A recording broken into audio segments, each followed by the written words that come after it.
total YTD, total QTD, total MTD, right? So let's talk about some more function like जैसे हमारे पास total MTD, QTD and YTD के function है, वैसे ही similar function हमारे पास है dates MTD, dates QTD and dates YTD. ठीक है, I'm taking one example. For example, let me create one measure.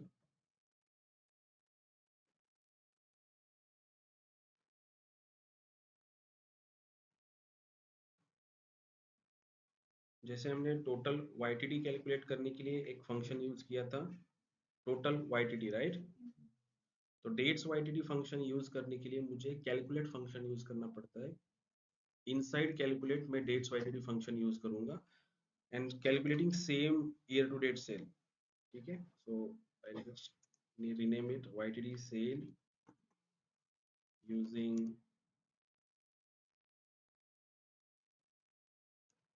dates YTD.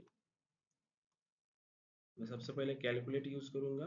Calculate, calculate एक क्या है, एक फिल्टर फंक्शन है जो हमें फिजिबली या एक ऑप्शन देता है कि मैं मल्टीपल फिल्टर अप्लाई करूं. मुझे एक्सप्रेशन में पास करना है टोटल रेवेन्यू, जो मेरा मेजर है, जो टोटल रेवेन्यू को कैलकुलेट करता है.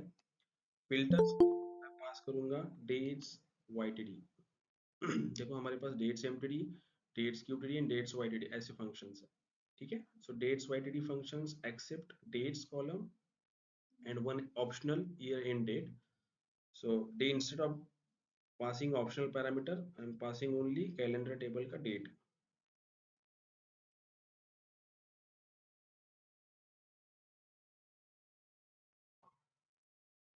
ठीक है, सो मैं यहाँ पे कैलेंडर टेबल का डेट पास कर रहा हूँ.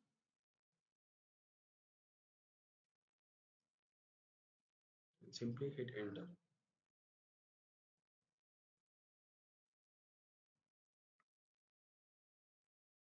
Let me remove this QTD sales from here and drag this sale using dates YTD over here. If you observe, YTD sale and YTD sale using dates YTD both are same. ये जो डैक्स है, ये दोनों डैक्स हमें same result देते हैं. तो अगर सेम रिजल्ट देते हैं तो दो अलग अलग फंक्शंस क्यों प्रोवाइड किए हुए हैं, राइट? तो दो अलग अलग फंक्शन इसलिए प्रोवाइड किए गए हैं कि let's say I wanted to apply some more filter.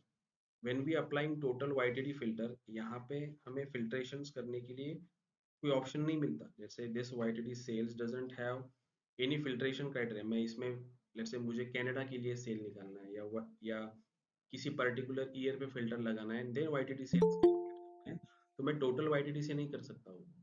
तो मुझे क्या करना पड़ेगा, डेट्स YTD उस टाइम पे यूज करना पड़ेगा. लेट्स से कि समवन आस्क यू कि लेट्स से मेरे पास मल्टीपल कंट्रीज है, तो मुझे सिर्फ कनाडा कंट्रीज के लिए ही YTD सेल कैलकुलेट करना है. या you can apply a filter over here for the Canada, but वो क्या हो जाएगा, एक एक जब तक मैं कोई फिल्ट्रेशन अप्लाई नहीं करूंगा तब तक रिजल्ट नहीं मिलेगा. Let's say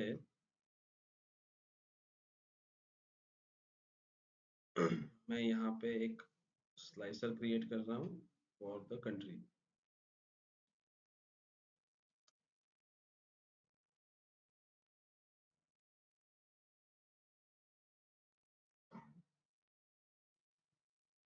let's say I apply for Canada.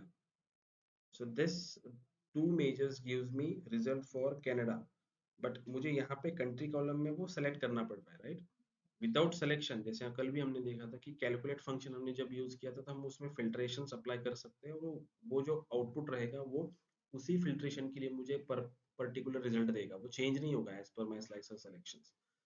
तो टोटल YTD फंक्शंस में मैं फिल्टर्स ऐड नहीं कर सकता, लेकिन डेट्स YTD फंक्शन जो मैं इनसाइड कैलकुलेट फंक्शन यूज करता हूँ, मैं वहां पे मल्टीपल फिल्टर्स अप्लाई कर सकता हूँ. Let me open this YTD sales using DAX again.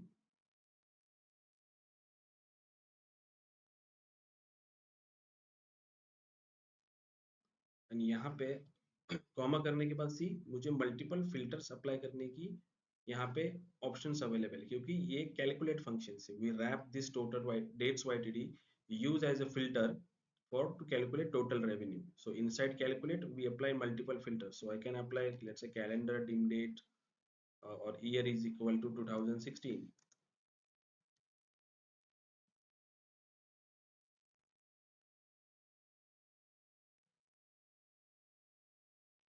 right? So see, for 2015 कुछ वैल्यू नहीं दे रहा, लेकिन फॉर 16 के लिए मुझे वैल्यू मिल रहा है, right? So using this is the difference between dates mtd या dates ytd and total ytd. Total ytd functions में हम मल्टीपल फिल्टर्स अप्लाई नहीं कर सकते, लेकिन dates ytd फंक्शंस को हम रैप करते हैं कैलकुलेट फंक्शंस के अंदर, so we can apply multiple filters on that particular measure. So कभी कभी इंटरव्यू में आपको ये क्वेश्चन पूछा जाता है कि what is the difference between total ytd and dates ytd. So total ytd एक इंडिपेंडेंट फंक्शंस है जो हमें वैल्यूज प्रोवाइड करता है, लेकिन डेट्स ytd फंक्शंस पे जब हमें डेट्स ytd फंक्शंस यूज करना होता है तो हम उसको डायरेक्टली नहीं लिखते कि डेट्स ytd, जैसे हम टोटल ytd लिखते हैं. हमें dates ytd functions calculate functions के अंदर यूज करना पड़ता है विथ एक्सप्रेशंस, क्योंकि हम मल्टीपल फिल्टर्स अप्लाई कर सकते हैं, क्योंकि हम उसको कहाँ पे यूज कर रहे हैं, कैलकुलेट फंक्शंस के अंदर यूज कर रहे हैं, correct?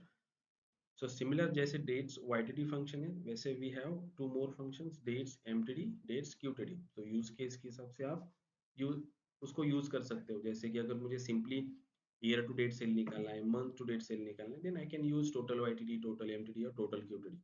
But same total ytd के लिए मुझे किसी स्पेसिफिक क्राइटेरिया के लिए सेल निकालना है, then I can need to use dates ytd और dates mtd, dates qtd functions, right?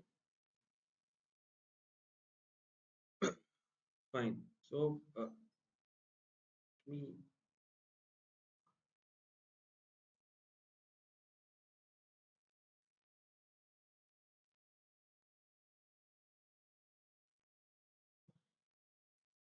again, let's say I'm having some files, जैसे कि मैंने कल व्हाट्सएप ग्रुप पे भी वो फाइल शेयर की हुई है. Let me open this file so I can tell you about it.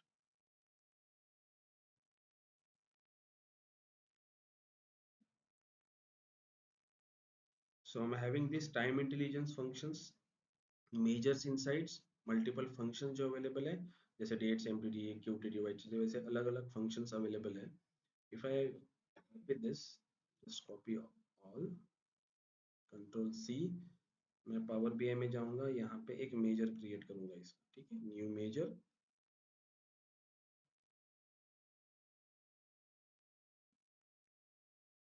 यहाँ पे उसको पेस्ट कर दूंगा. सो जब मैं मेजर्स पे काम करता हूँ तो ये जो रेड लाइन इंडिकेट करती है कि something is wrong about it, हमें उसको रेक्टिफाई करना चाहिए. ये एरर क्या शूट कर रहा है, cannot find name total sale, because यहाँ पे टोटल सेल रेफर किया गया है एक मेजर को, इस नाम का कोई मेजर हमारे पास नहीं है यहाँ पे, इसलिए वो एरर शूट कर रहा है. So we can replace this total sales with our total revenue. So मैं टोटल सेल को सेलेक्ट करूंगा, control shift L, control shift L press करूंगा, तो जो सिलेक्शन मैंने किया है मेजर्स में, जहां जहां वो टर्म होगी वो सेलेक्ट हो जाएगी. So you in one go you can edit this, right? So मैं इसको रिमूव कर रहा हूँ. Instead of this I can put inside square bracket total revenue. So total revenue replace हो गया सब जगह पे. Again this thing calendar dim date, so we, the calendar name is calendar dim, right? This one. So इनका कुछ spelling mistake है, right? इसमें कुछ spelling mistake होगा. calendar dim, यहाँ पे E है और यहाँ पे A है, right? So that's why it is not taking, ये उसको नहीं मिल रहा है. So again I can select this, control shift L, तो जहां जहां calendar dim होगा वो select हो जाएगा. Just remove this. Instead of this I can use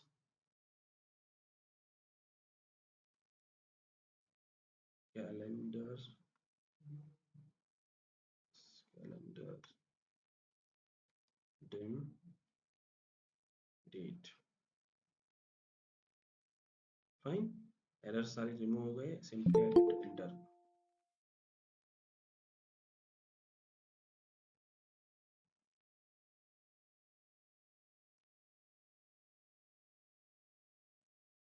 ये मेजर बन के क्रिएट हुआ। अभी यहाँ पे ऑब्जर्व करो, एक VAR वर्ड यूज किया हुआ है सब जगह पे। So this VAR is nothing but variables. Normally programming languages में किसी वैल्यू को डिनोट करने के लिए वेरिएबल्स को यूज किया जाता है, वैसे डैक्स में भी किया जाता है। वेरिएबल्स क्या है, let me tell you in short example. We have this total profit, right? So for example total profit हमने कैसे कैलकुलेट किया था, हमने रेवेन्यू से माइनस किया था टोटल कॉस्ट को। तो सेम मेजर को मैं ऐसे लिख सकता हूँ, let me comment it, fine. और मैं यहाँ पे एक वेरिएबल क्रिएट कर रहा हूँ, simply VAR variable space, variable को मैं ए नाम दे रहा हूँ। Variable A is nothing but my revenue using some X वाला जो मेजर है, ये वाला मेजर को मैंने ए नाम दे दिया। Again I create another variable, variable B equal to total cost. जो दो मेजर मैंने यहाँ पे यूज किए, उन दो मेजर्स को मैंने ए एंड बी नाम दे दिया।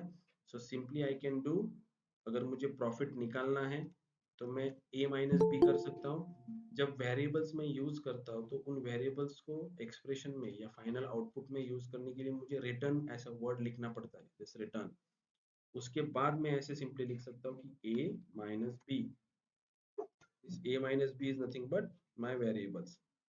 जो वेरिएबल्स आप उस पर्टिकुलर मेजर के लिए क्रिएट करते हो, आप उसी के अंदर उनको यूज कर सकते हो। ऐसा नहीं कि वेरिएबल ए आपने यहाँ पे क्रिएट किया है, आपने एक मेजर बना लिया एंड दूसरा एक कोई मेजर बना रहे हो आप, जिसमें आप इस वेरिएबल का रेफरेंस ले रहे हो, नहीं वैसे नहीं, आपको वापस ए वेरिएबल ए उस मेजर में भी बनाना पड़ेगा। तो वेरिएबल जिस मेजर में मैं बनाता हूँ, उसी मेजर में मैं उनको यूज कर सकता हूँ। ठीक है, ये किस लिए होता है, क्यूरी को सिंप्लीफाइड करने के लिए। अगर बड़ी क्यूरी हो तो बार बार वो एक्सप्रेशंस लिखने से अच्छा, या कोई बड़ा मेजर वापस रिपीट टाइम लिखने से अच्छा, मैं उनका एक वेरिएबल क्रिएट करके रख दूंगा, और उस वेरिएबल जैसे ए का रेफरेंस में जहां जहां मुझे वो एक्सप्रेशन चाहिए वहां पे उसका रेफरेंस ले लूंगा। ठीक है, so simple way this is called variable thing. अगर मैं इसको एंटर करूं, we got the same answer, total profit का सेम आंसर मिलेगा। सेम वे यहाँ पे जो हमने टाइम इंटेलिजेंस फंक्शंस, जो अभी एक वर्ड फाइल से मैंने कॉपी किया है, वो टाइम इंटेलिजेंस फंक्शंस में मैं जाता हूँ, दिस टाइम इंटेलिजेंस फंक्शंस। यहाँ पे ये मल्टीपल वेरिएबल्स क्रिएट किए हुए हैं एंड एंड में रिटर्न करके जो वेरिएबल्स का आउटपुट मुझे देखना है वो यहाँ पे पास किया हुआ है। जैसे एंड ऑफ द मंथ, जो एक वेरिएबल यहाँ पे क्रिएट किया है, this is and of the month.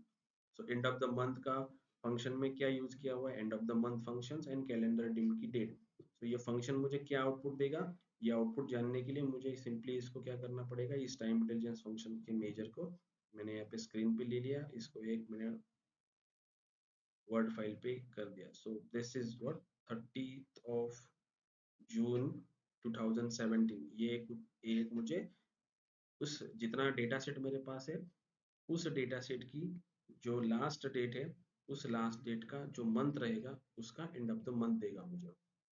ठीक है, अगर इस एक्सप्रेशन को मैंने यहाँ पे यूज किया, इस वाले इसमें सिंपली, सो लेट्स से, क्योंकि मैं अगर उनको एक कार्ड विजुअल में शो करता हूँ मेजर को, so it gives me a scalar output, एक आउटपुट देगा। लेकिन मेजर को अगर मैं टेबल्स में यूज करता हूँ, उसको किसी कैटेगरी के साथ कंपेयर करता हूँ, then it will give me row wise result. जैसे कि फॉर एग्जांपल दिस 2015 जनवरी मंथ का एंड ऑफ द मंथ क्या रहेगा, 31 जनवरी, राइट?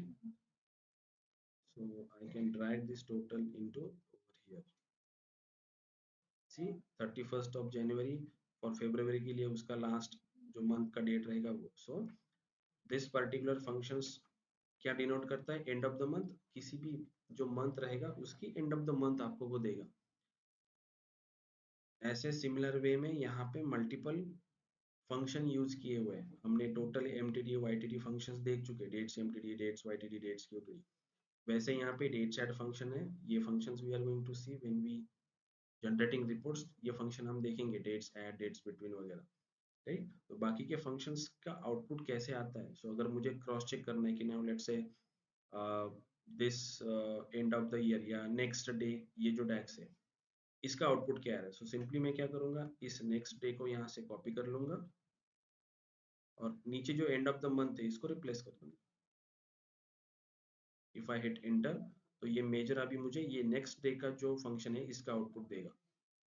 इसको मैं क्लोज कर रहा हूँ, तो अभी ये ब्लैंक आएगा, राइट। जैसे फर्स्ट ऑफ ये 10 जनवरी, इसका बाय डिफॉल्ट डेट क्या रहेगा, 1 जनवरी रहेगा, तो इसका आगे वाला डेट देगा मुझे 2 जनवरी, लाइक दिस। ठीक है।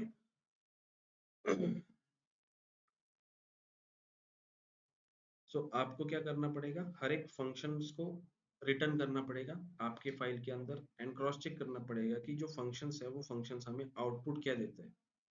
ठीक है, अंडरस्टैंड हो रहा है ये? Okay.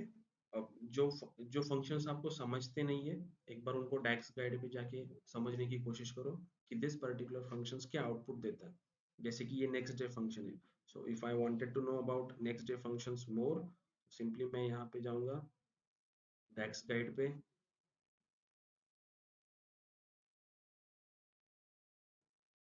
Next day desks.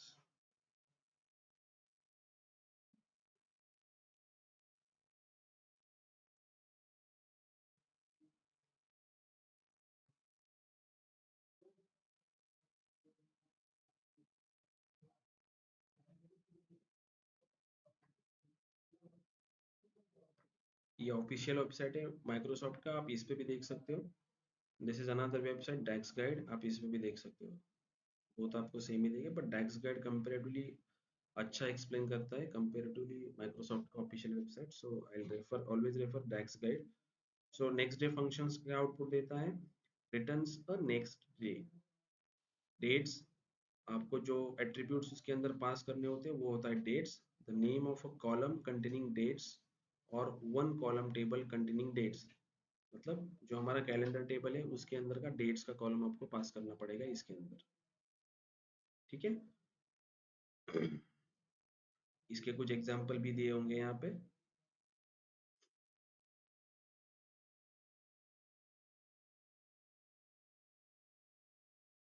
So let's understand one more DAX function, important DAX function, date add। ठीक है, date add functions क्या काम करता है, बेसिकली अगर मुझे कैलकुलेशंस के लिए यहाँ पे, और let me remove this। ठीक है, YTD sales भी रिमूव कर रहा हूँ, I'm just keeping total revenue। Now मुझे कंपेयर करना है, लेट्स से कि 2015 2016 का जो सेल है मेरा, उसको कंपेयर करना है 2016 के सेल के साथ, राइट, या प्रीवियस मंथ के सेल के साथ कंपेयर करना है ऑलवेज। सो कंपेयर करने के लिए अभी मैं कैसे कंपेयर कर रहा हूँ, जैसे फरवरी मंथ का सेल 532826, मुझे रेफर करना पड़ रहा है सेम कॉलम की अपर वैल्यू, ये 585312। तो ऐसे कंपेयर करने से अच्छा मैं एक नया कॉलम बनाऊंगा यहाँ पे, जिसमें लिख दूंगा कि प्रीवियस मंथ सेल। यहाँ पे आउटपुट क्या आएगा, जनवरी का प्रीवियस मंथ कुछ नहीं है, सो यहाँ पे जीरो या ब्लैंक आएगा। नेक्स्ट वैल्यू 532226 है, ये फरवरी का सेल है, उसके आगे आएगा जनवरी का सेल। तो साइड बाय साइड कंपेयर करना इजी रहेगा, right, instead of comparing current value and उसकी प्रीवियस वैल्यू। कभी कभी क्योंकि क्लाइंट की कभी कभी रिक्वायरमेंट होती है कि हमें ऐसे सेपरेट कॉलम चाहिए जिसमें हमें कंपैरिजन भी देखना है कि करंट सेल कितना चल रहा है और उसके प्रीवियस मंथ का सेल कितना चल रहा है। सो प्रीवियस मंथ का सेल कैलकुलेट करने के लिए मैं डेट ऐड फंक्शन को यूज करता हूँ। So let me create one measure date add.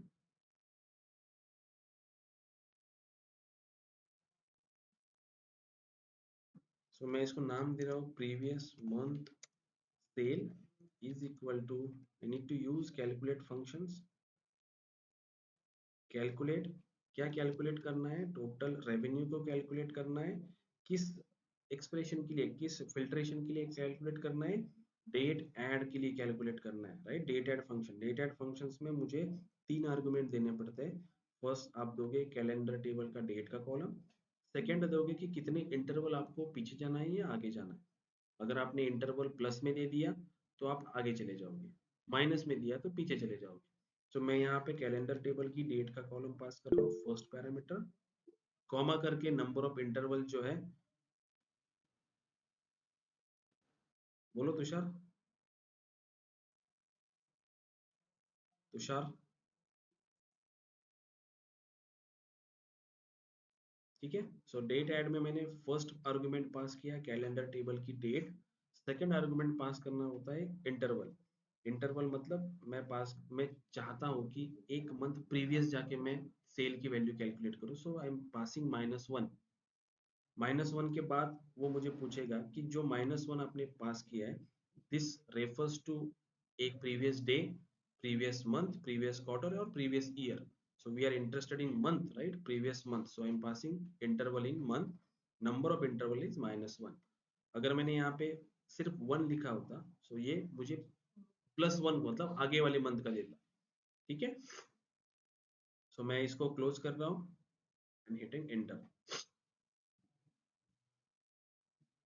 ठीक है। So previous month sale को, now if I am dragging this major previous month sale into this, ये अभी मुझे क्या कर रहा है, करंट मंथ की वैल्यू दे रहा है, राइट। जनवरी के लिए कितना है, फरवरी के लिए कितना है। If I am dragging this previous month sale over here, देखो एक कॉलम क्रिएट होगा प्रीवियस मंथ का, जो मुझे साइड बाय साइड कंपेयर करने के लिए देगा कि 532, 226, 2.28 ये आपका करंट फरवरी का सेल है 2015 के लिए, बट फॉर दिस फरवरी जनवरी का सेल कितना था, तो वो 585, 312.69 था। तो ऐसे वो कंपेरेटिवली आपको रिजल्ट देगा। समझ में आ रहा है ये। सो डेट सेट फंक्शन में आप इंटरवल्स अपने हिसाब से पास कर सकते हो in order to calculate particular period की date.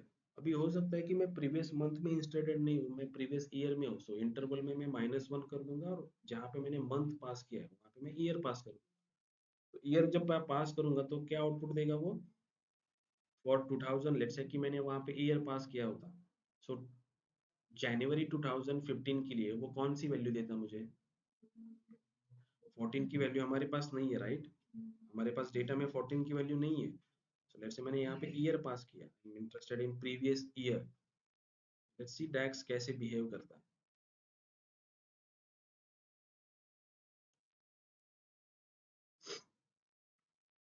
C for January 2016 it gives you 2015 जनवरी की वैल्यू।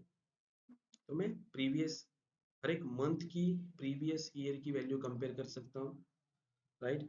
अगर मैंने यहाँ से मंथ नेम के कॉलम को रिमूव कर दिया, फॉर एग्जांपल ये मंथ नेम के कॉलम को मैंने रिमूव कर दिया, सो ये आपको क्या करेगा फिर, ईयर टोटल का कंबाइन ईयर, दिस 93269 ये मेरा 16 का सेल है, बट 6404933 ये मेरा टोटल 2015 का टोटल सेल है। तो कैटेगरी के हिसाब से मेजर क्या करता है, अपना जो बिहेवियर है वो चेंज कर देता है वो। अंडरस्टैंड हो रहा है। जितनी ग्रैनुलरिटी लेवल पे जाओगे उतनी ग्रैनुलरिटी लेवल पे वो आपको प्रीवियस का डेटा शो करेगा। मैं ईयर के बेसिस पे हूँ तो ईयरली शो करेगा। इफ मैंने मंथ यहाँ पे ऐड कर दिया तो हर एक मंथ का प्रीवियस जो ईयर का वैल्यू रहेगा वो मुझे प्रोवाइड करेगा वो। ये ये किस लिए, हमें डेटा को कैसे शो करना है, कैसे क्लाइंट की रिक्वायरमेंट है, हम इसको कितनी अच्छे से शो कर सकते हैं, इसलिए हम इस टेबल विजुअल्स में मल्टीपल कॉलम्स जो है वो कॉलम्स को ऐड कर सकते हैं। हो सकता है कि उसको वो सेल कंट्रीज के लिए देखना है तो मैं कंट्रीज का कॉलम भी ऐड कर सकता हूँ इसमें। डिपेंड करता है कि रिक्वायरमेंट कैसी है और आपको कैसे एनालिसिस करना है। मीनवाइल अंडरस्टैंडिंग की बात क्या है कि डेट ऐड फंक्शन जो है, ये फंक्शंस हमें एक अवेलेबिलिटी देता है कि मैं टाइम्स में ट्रैवल करके सेल की वैल्यू को कैप्चर कर लूँ in order to showcase over here for the comparison purpose. Same way मैं यहाँ पे ऐसे भी शो करता हूँ जैसे मैंने टेबुलर में यहाँ पे शो किया। अगर मैंने इसी विजुअल को चार्ट में कन्वर्ट कर दिया तो देखो यहाँ पे वो कंपेरेटिवली शो करेगा, this is for my total revenue current के लिए and this is for my previous. तो यहाँ पे मैं 2016 के लिए कंपेरेटिवली देख सकता हूँ ना, एक ही चार्ट में मैं दोनों की वैल्यू कंपेयर कर सकता हूँ, राइट।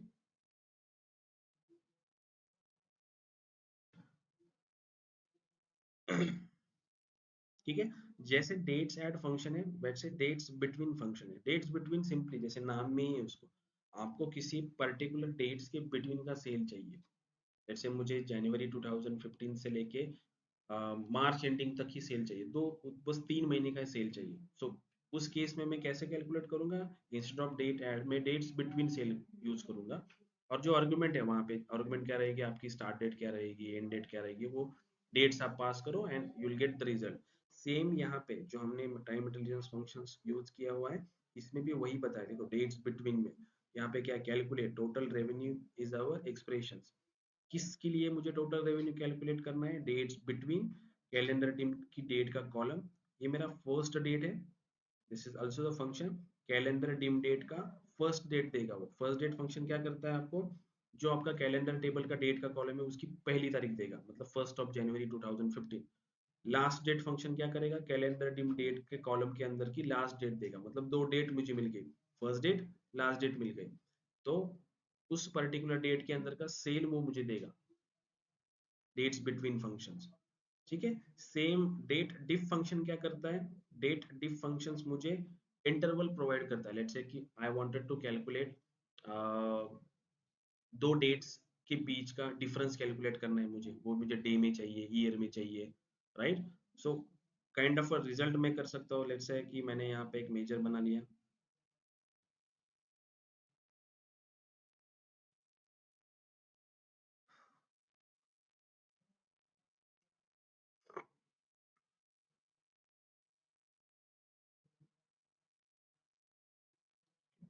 सो लेट्स से फॉर एग्जांपल मैं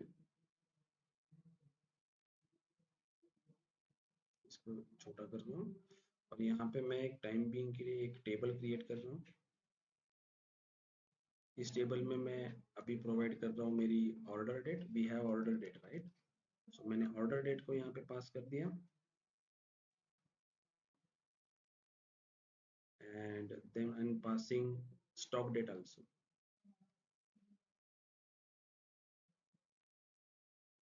दो डेट्स पास कर दिए मैंने। अगर मुझे इन दो डेट्स के बिटवीन का डिफरेंस चाहिए, तो मैं कैसे कैलकुलेट करूंगा, using date diff function. So again I am creating one measure, this is the measure that we creating. इस मेजर को नाम देते हैं date diff is equal to date diff date one क्या रहेगी मेरी, से ऑर्डर डेट।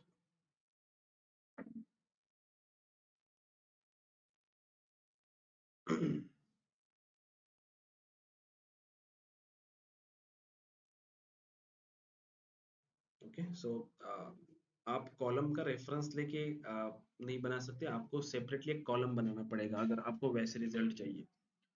मतलब सेल्स टेबल जो है हमारा, उस सेल्स टेबल में मेरे दो डेट है, right, order date and stock date. अगर मुझे डिफरेंस चाहिए होगा उन हर एक डेट के बीच का, तो मुझे एक कॉलम बनाना पड़ेगा सेल्स टेबल के अंदर, जो मुझे हर एक रो में डिफरेंस दे। यहाँ पे मैं मेजर्स क्रिएट कर रहा हूँ, तो यहाँ पे मैं स्पेसिफिकली मुझे डेट ही पास करना पड़ेगा, क्योंकि आर्गुमेंट क्या कहता है कि मुझे एक डेट पास करनी है, एक एक वर्ड पास, एक नंबर पास करना है, एक वैल्यू पास करनी है। मतलब मैं सिंगल डेट पास कर सकता हूँ यहाँ।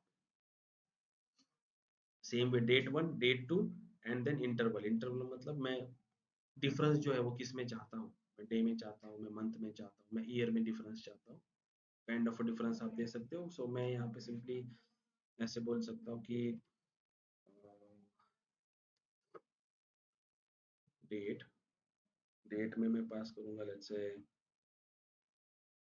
2015 is my year, month is let's say first month, and day is first तारीख। सो मैंने एक डेट पास कर दी, सेकंड डेट में पास कर रहा हूँ यहाँ पे से date, and again 2015 year, and second month, and day में पास कर रहा हूँ लेट्स से 28 फरवरी, सॉरी। ठीक है। थर्ड आर्गुमेंट आता है कि इंटरवल जो है मुझे किस में चाहिए, day, hour, minute, month, quarter, second, week, इतने इंटरवल्स में आप रिजल्ट को निकाल सकते हो। तो मैं लेट्स से मंथ में इंटरेस्टेड हूँ, मुझे देखना है कितने मंथ का डिफरेंस है। Simply I can hit enter.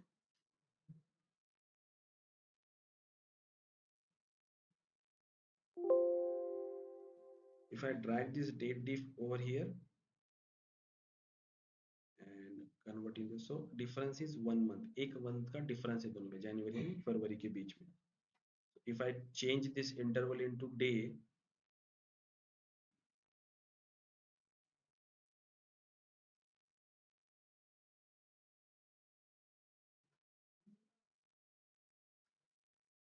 So difference आएगा 58, मतलब 31 डेज फ्रॉम जनवरी and 28 days from February.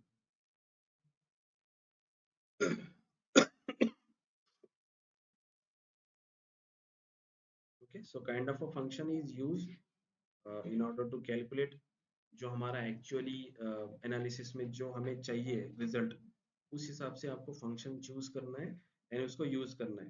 But बाकी के जो फंक्शंस है आप इनको एक बार क्रॉस चेक करो, फंक्शंस में क्या क्या वैल्यूज दी गई है, उन वैल्यूज को अंडरस्टैंड करने की कोशिश करो. इंटेलिजेंस आता है वहाँ पे, राइट. फंक्शन जब मेजर क्रिएट करते हो आप, इवन दिस पर्टिकुलर मेजर आपने यहाँ पे जो पावर बीआई में क्रिएट किया होगा, यहाँ पे ऑलरेडी क्रिएटेड है, राइट.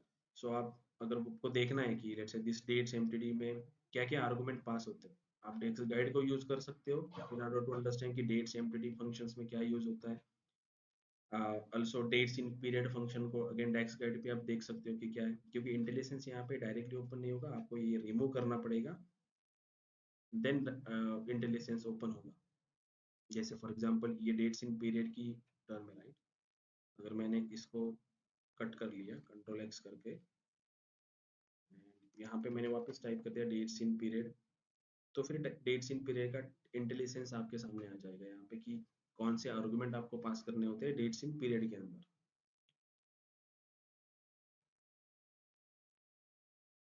ठीक है.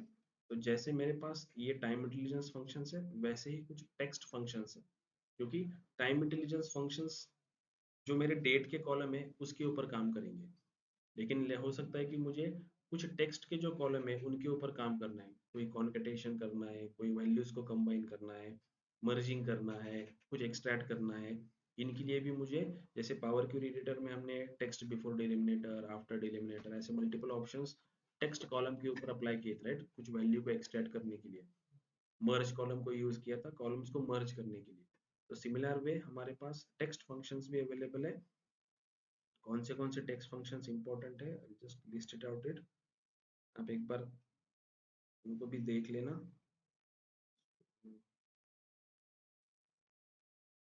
सम of text functions I am having, जैसे मैं इनको अगेन कॉपी कर रहा हूँ. This is also from the variables format.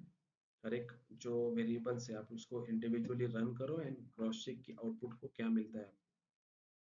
If I created new measures, यहाँ पे कुछ चेंजेस करने की जरूरत नहीं, सिंपली यू कैन कॉपी,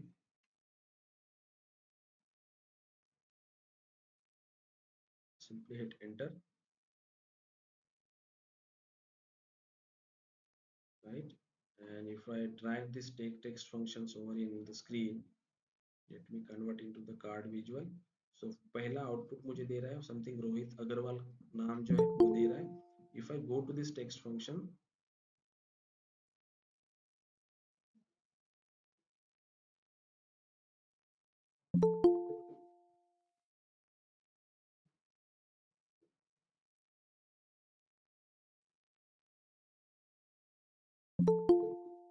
कौन रही है, ठीक है. So let's say text function को मैंने अगर ओपन किया है ना, ट्राई टू अंडरस्टैंड कि ये जो रोहित अग्रवाल जो आउटपुट है वो कैसे आया हुआ है. ठीक है.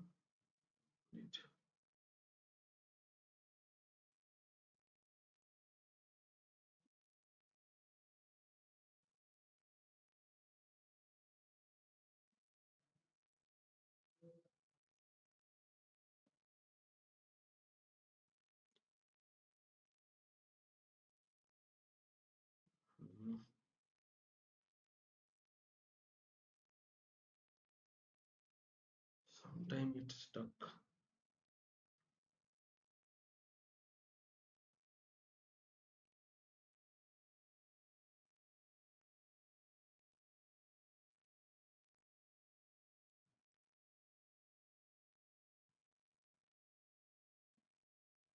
ठीक है. सो मैं वर्ड में समझाता हूँ आपको कि देखो, टेक्स्ट फंक्शंस में रिटर्न में आपने कॉन्केनेट ये वेरिएबल रन किया था. कॉन्केनेट वेरिएबल जो है वो यहाँ पे है कॉन्केनेट. इसने क्या किया, कॉन्केनेट फंक्शन यूज किया text one and text two. Text one क्या है, रोहित. टेक्स्ट टू क्या है, अग्रवाल.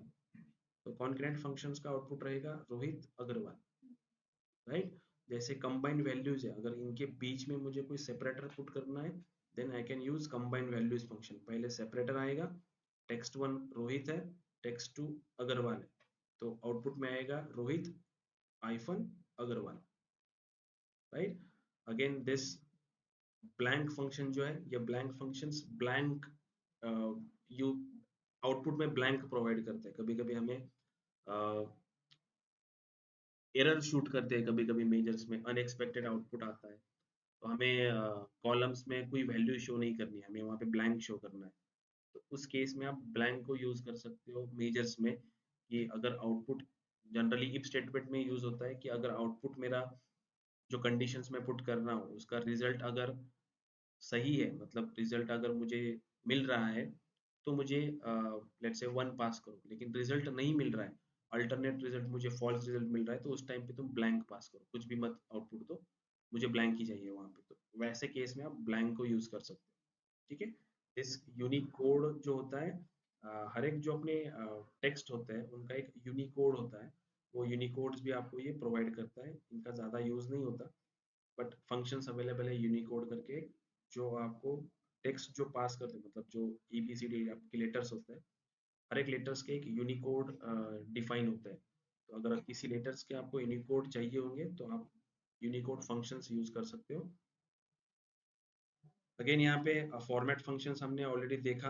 अगर मुझे फाइंड फंक्शन यूज करना है, फाइंड फंक्शन क्या करता है, जैसे यहाँ पे क्या फाइंड करना है मुझे, यहाँ पे देखो एच मुझे फाइंड करना है, किस में फाइंड करना है, रोहित नाम के टेक्स्ट में फाइंड करना है। तो मैं एच पास करूंगा, टेक्स्ट करूंगा, तो ये मुझे बताएगा कि एच जो है वो कितने नंबर पे है।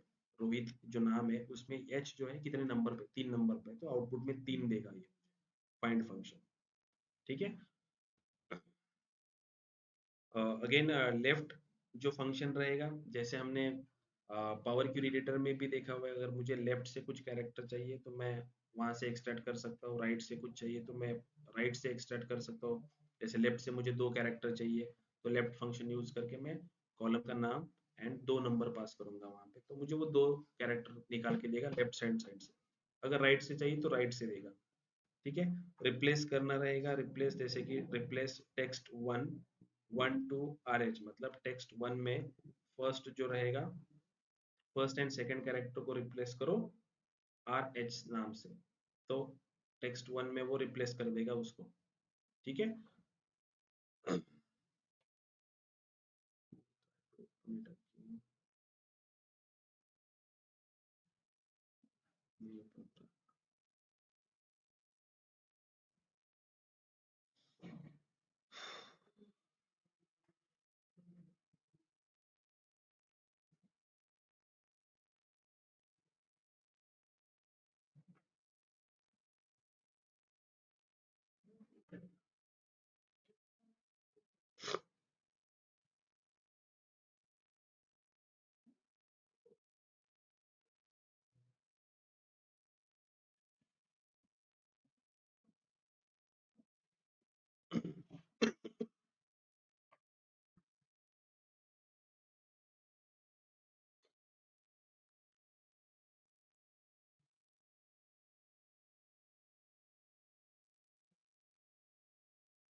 ठीक है। अगेन तो ये जो वेरिएबल्स है टेक्स्ट फंक्शंस के भी, ये you can explore on it.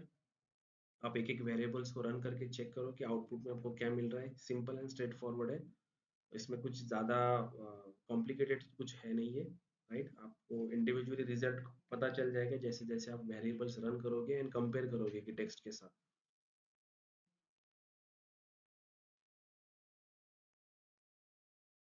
ठीक है।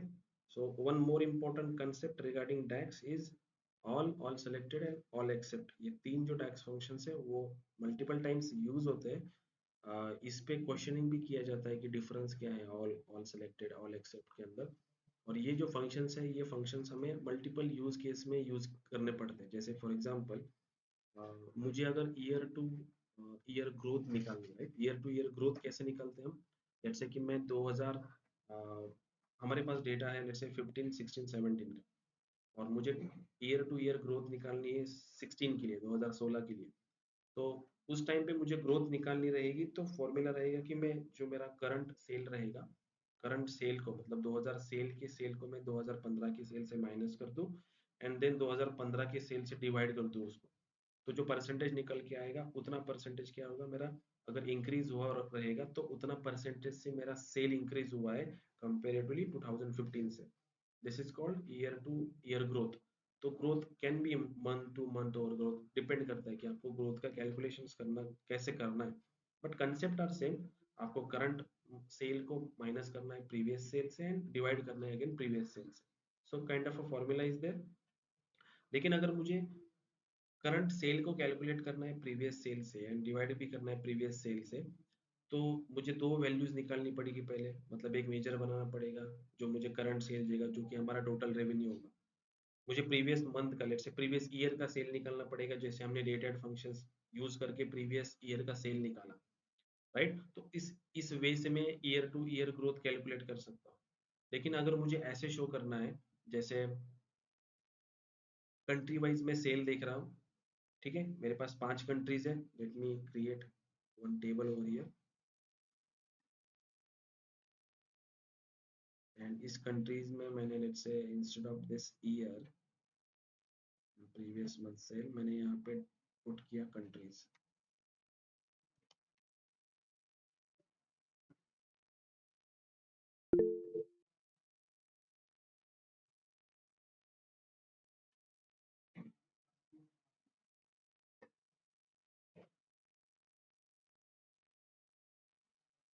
Let me increase some font.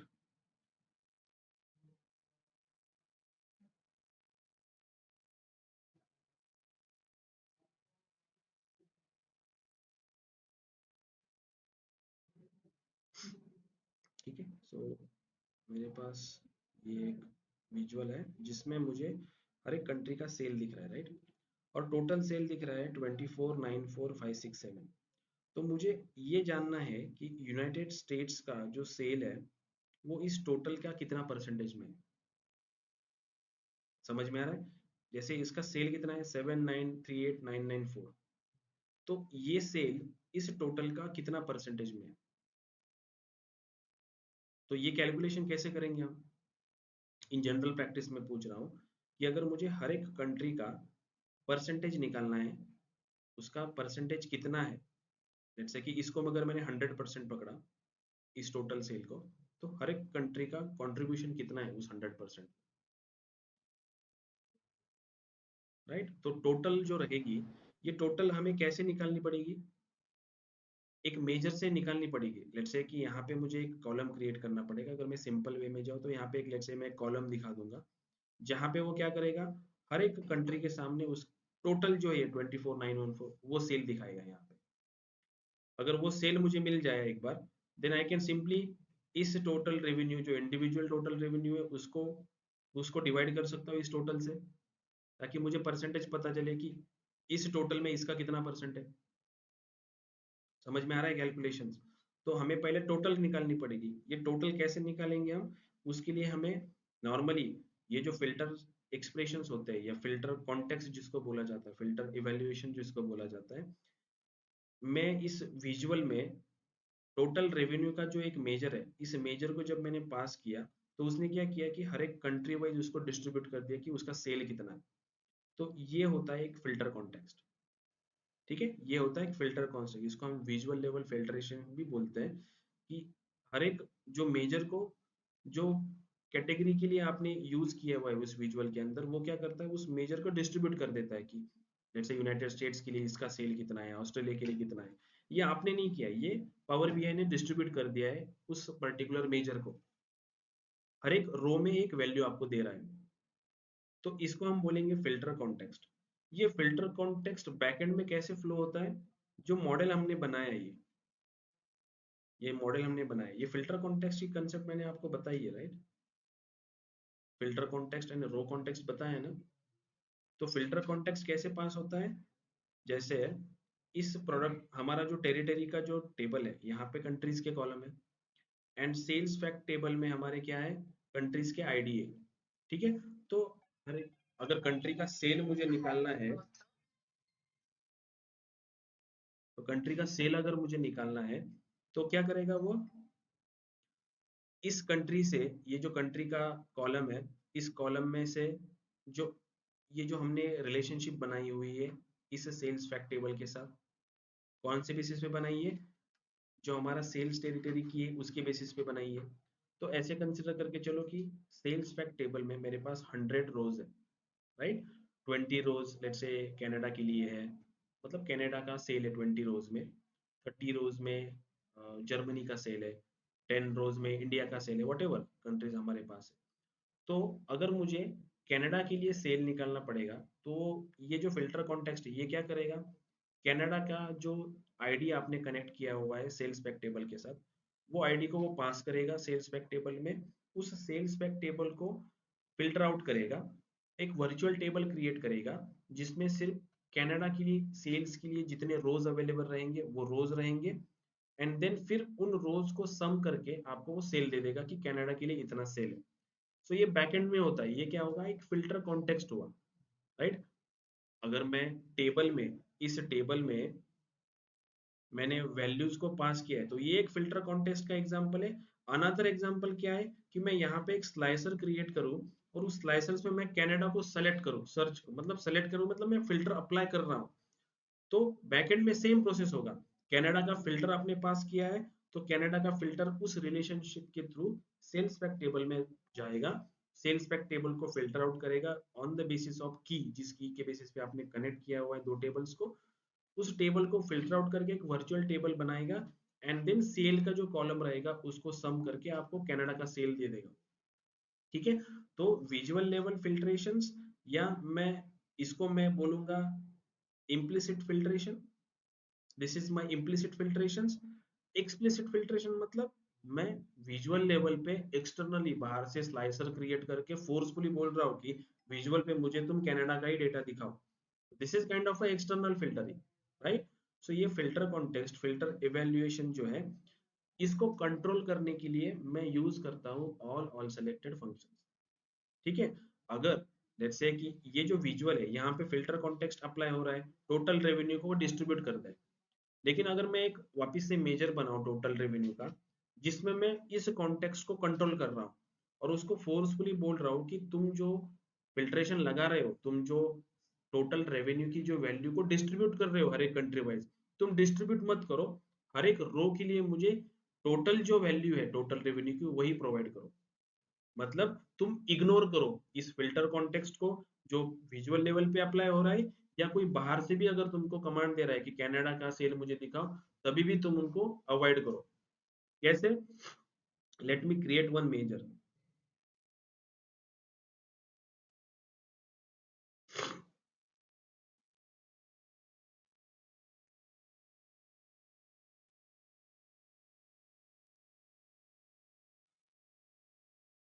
ठीक है। सो मैं यहाँ पे इसको नाम दे रहा हूँ टोटल रेवेन्यू ऑल करके, ठीक है। ऑल मतलब दिस टोटल 24,914,567।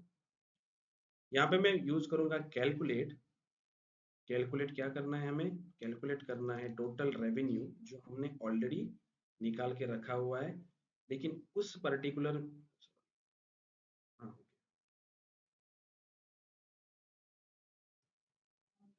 कैलकुलेट, कैलकुलेट में एक्सप्रेशन में मैं टोटल रेवेन्यू को पुट कर रहा हूँ, लेकिन इस टोटल रेवेन्यू के ऊपर का जो फिल्ट्रेशन रहेगा, अगर मैंने सिंपली इतना ही पास कर दिया, बस इतना ही कैलकुलेट टोटल रेवेन्यू, इस मेजर को मैंने इंटर कर दिया, and if I trying to fetch this total revenue over here,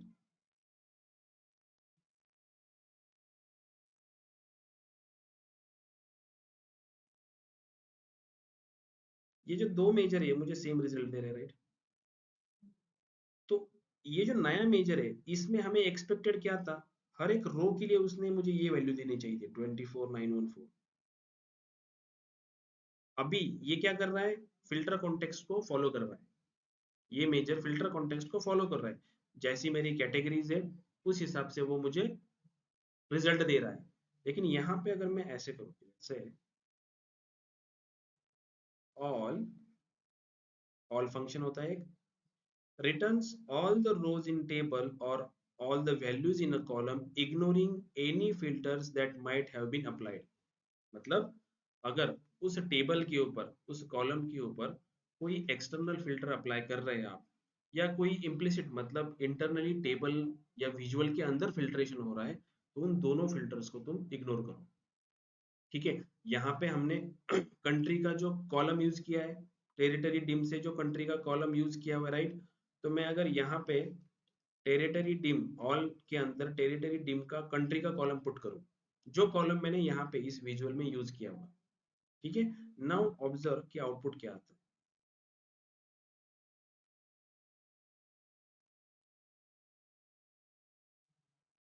सी, वो क्या करेगा अभी, विजुअल लेवल पे जो आपका इम्प्लिसिट फिल्ट्रेशन हो रहा है हर एक कंट्री के लिए, मेजर को जो डिस्ट्रीब्यूट कर रहा था वो इसको इग्नोर कर रहा है। समझ में आ रहा है ये।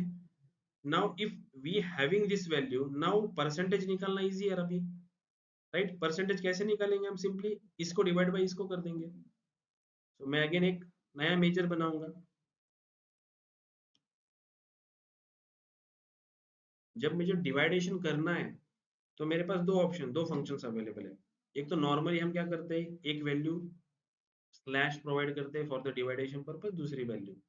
बट अगर आपकी वैल्यूज में कभी कभी जो डिवाइडेशन फैक्टर है वो अगर जीरो रहा, या जिसको डिवाइड कर रहे हैं वो जीरो रहा, तो कभी कभी आपको इन्फिनिटी का एरर आता है। ठीक है, तो उस इन्फिनिटी की एरर को हैंडल करने के लिए हम फंक्शन यूज करते हैं divide. We never use simply a slash B, मतलब a divide by B use कर सकते हैं, सम केस में वो आपका आउटपुट देगा। But always better to use divide functions, कि कभी अगर b की वैल्यू जीरो रहेगी तो इन्फिनिटी एरर आएगी आपकी। तो उस इन्फिनिटी एरर को हैंडल करने के लिए मैं बोलूंगा कि डिवाइड a बाई बी। वहां पे आप ऑप्शनल रिजल्ट दे सकते हो कि अगर ये डिवाइडेशन पॉसिबल नहीं है तो मुझे आउटपुट में जीरो दे दो। ठीक है, तो मैं यहाँ पे एक मेजर लिखूंगा कि percentage, percentage let's say country, ऐसे कुछ नाम देता हूँ, percentage of countries is equal to, let's create some variables. मैं यहाँ पे एक वेरिएबल ए क्रिएट कर रहा हूँ which gives me total revenue, correct. Again एक वेरिएबल बना रहा हूँ, variable B which gives me total revenues all, और मैं यहाँ पे रिटर्न कर रहा हूँ, return divide A, comma numerator में ए रहेगा, डिनोमिनेटर में क्या रहेगा, बी रहेगा। अल्टरनेट रिजल्ट मुझे चाहिए जीरो, अगर ये डिवाइडेशन पॉसिबल नहीं रहा, कभी अगर b की वैल्यू जीरो रही, तो इन्फिनिटी एरर आने से अच्छा मैं वहां पे जीरो मुझे आउटपुट दे देता हूँ। ठीक है, सिंपली आई हिट एंटर।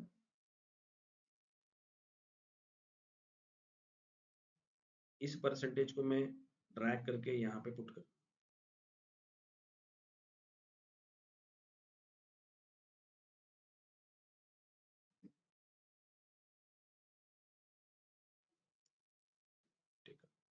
ठीक है। सो अभी यहाँ पे ये कैसे दिखा रहा है, 0.32, 0.30, 0.12, मुझे इनको परसेंटेज में चाहिए। So how can we do it, हमारे पास देखो फॉर्मेट ऑप्शन है यहाँ पे। मैं उस मेजर को सेलेक्ट कर लूंगा, परसेंटेज कंट्री वाला जो मेजर है उसको सेलेक्ट कर लूंगा, सेलेक्टेड है मेरा वो मेजर। यहाँ पे मैं परसेंटेज पे क्लिक करूंगा।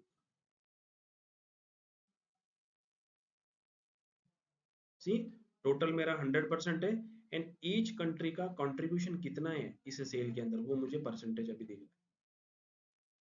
ऑल फंक्शंस क्या काम करता है समझ में आया। All functions remove all filtrations, implicit filtering, explicit filtering, filters which is applied internally and filters which is applied externally, दोनों फिल्ट्रेशन को रिमूव कर सकता है।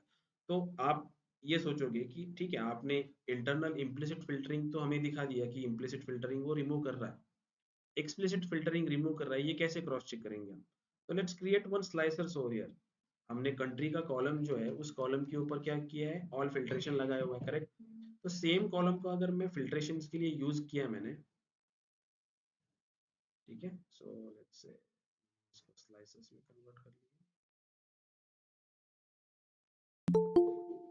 And now if I click on this Australia, see Australia को जब मैं click करता हूँ, ऑस्ट्रेलिया को जब मैं क्लिक करता हूँ तो ऑस्ट्रेलिया का फिल्ट्रेशन तो हो रहा है, लेकिन ये टोटल रेवेन्यू जो है ये मुझे स्टिल गिवन टोटल वैल्यू 24, ये मुझे 7416 की वैल्यू नहीं दे रहा है, ये मुझे क्या दे रहा है, जो मेरी टोटल कंट्रीज को मिला के सेल था वही दे रहा है। समझ में आ रहा है नहीं ये जो 29.77% मुझे दे रहा है अगर मैंने फिल्ट्रेशन अप्लाई नहीं किया है, और जो आउटपुट मुझे मिल रहा है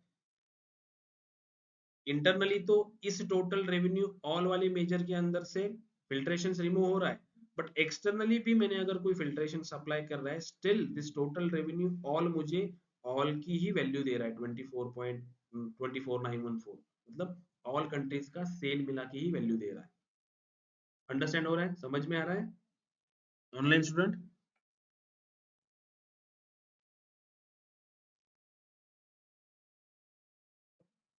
ऑनलाइन स्टूडेंट समझ में आ रहा है ना ऑल की कंसेप्ट? तो लेट्स से अगर यहाँ पे मेरे पास कंट्री का जो कॉलम है उस कंट्री के कॉलम के अलावा कोई दूसरा कॉलम मैंने यूज किया होता, ये कंट्री का कॉलम का फिल्ट्रेशन है करेक्ट, मैंने लेट्स से यहाँ पे एक और फिल्टर क्रिएट किया जिसमें मैंने लिया ईयर, कैलेंडर डिम से मैंने ईयर ले लिया, ठीक है। Now if I select 2015 over year, see output में क्या फर्क दिखता है आपको,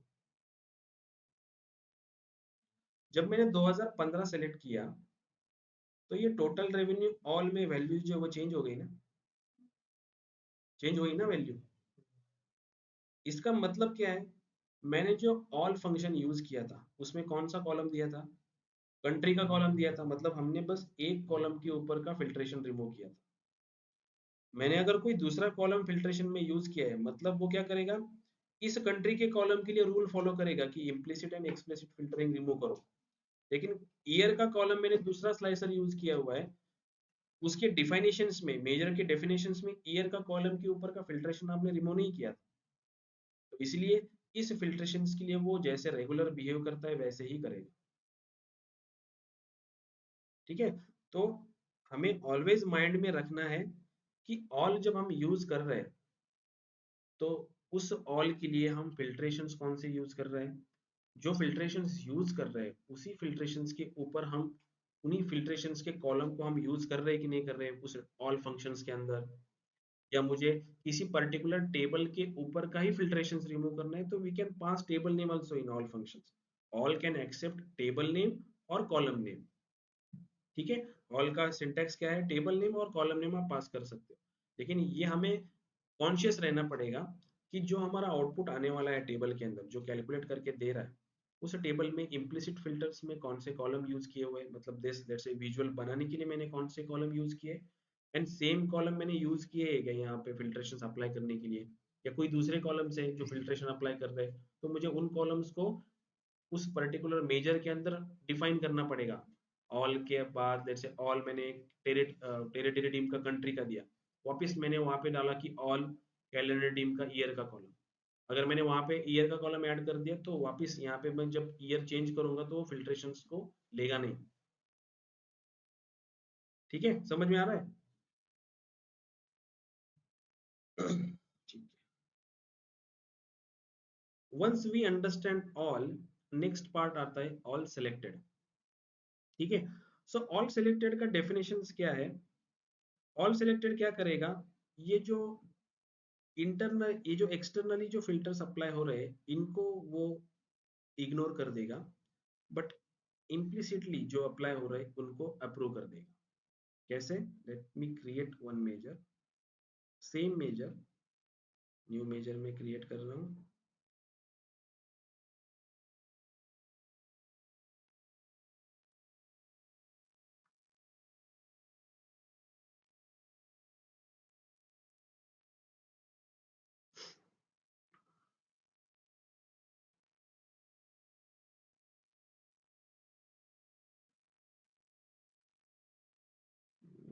मेजर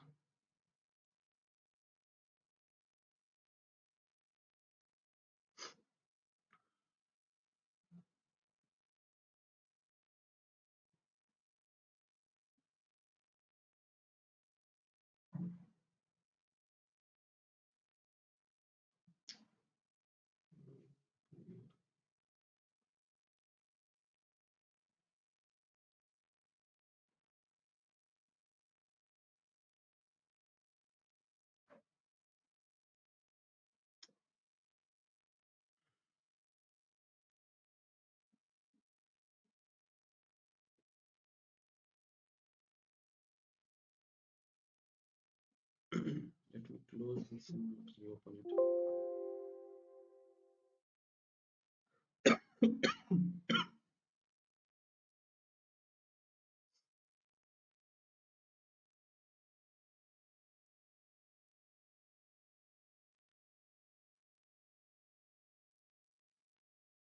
ऑल समझ में आया ना सबको?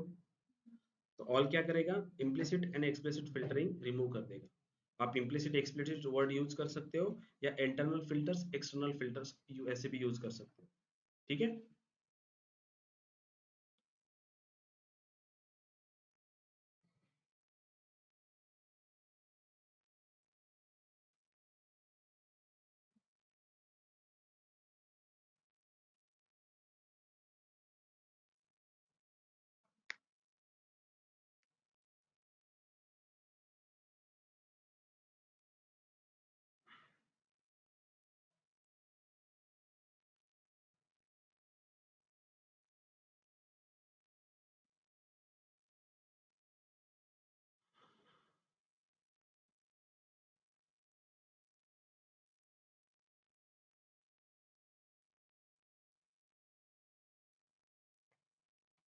ठीक है। सो कैलकुलेशंस में जाते हैं, इस मेजर को ओपन करते हैं, विच इज अ ब्लैंक।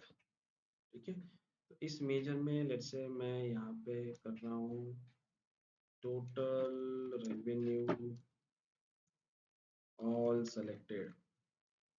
ठीक है, again I can use same calculate function. Calculate, क्या कैलकुलेट करना है मुझे, टोटल रेवेन्यू को कैलकुलेट करना है, but this time I can use all selected instead of all. All selected में again I can pass table name or column name, return all the rows in the table or all the values in a column, ignoring any filter that might have been applied inside the query but keeping the filter that came from outside. इसका मतलब inside की जो filters रहेंगे उसको ignore करेगा, external filters को allow करेगा। ठीक है, मैं सेम जो कंट्री का कॉलम है, इस कंट्री के कॉलम को यहाँ पे पास कर रहा हूँ। ठीक है, एंड हिट एंटर।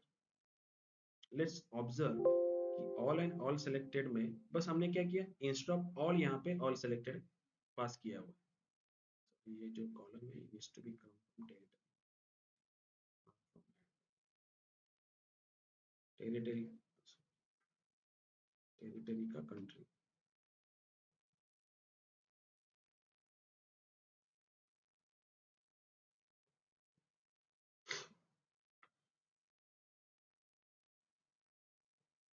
ठीक है, and I drag this total revenue all selected वाला measure into this.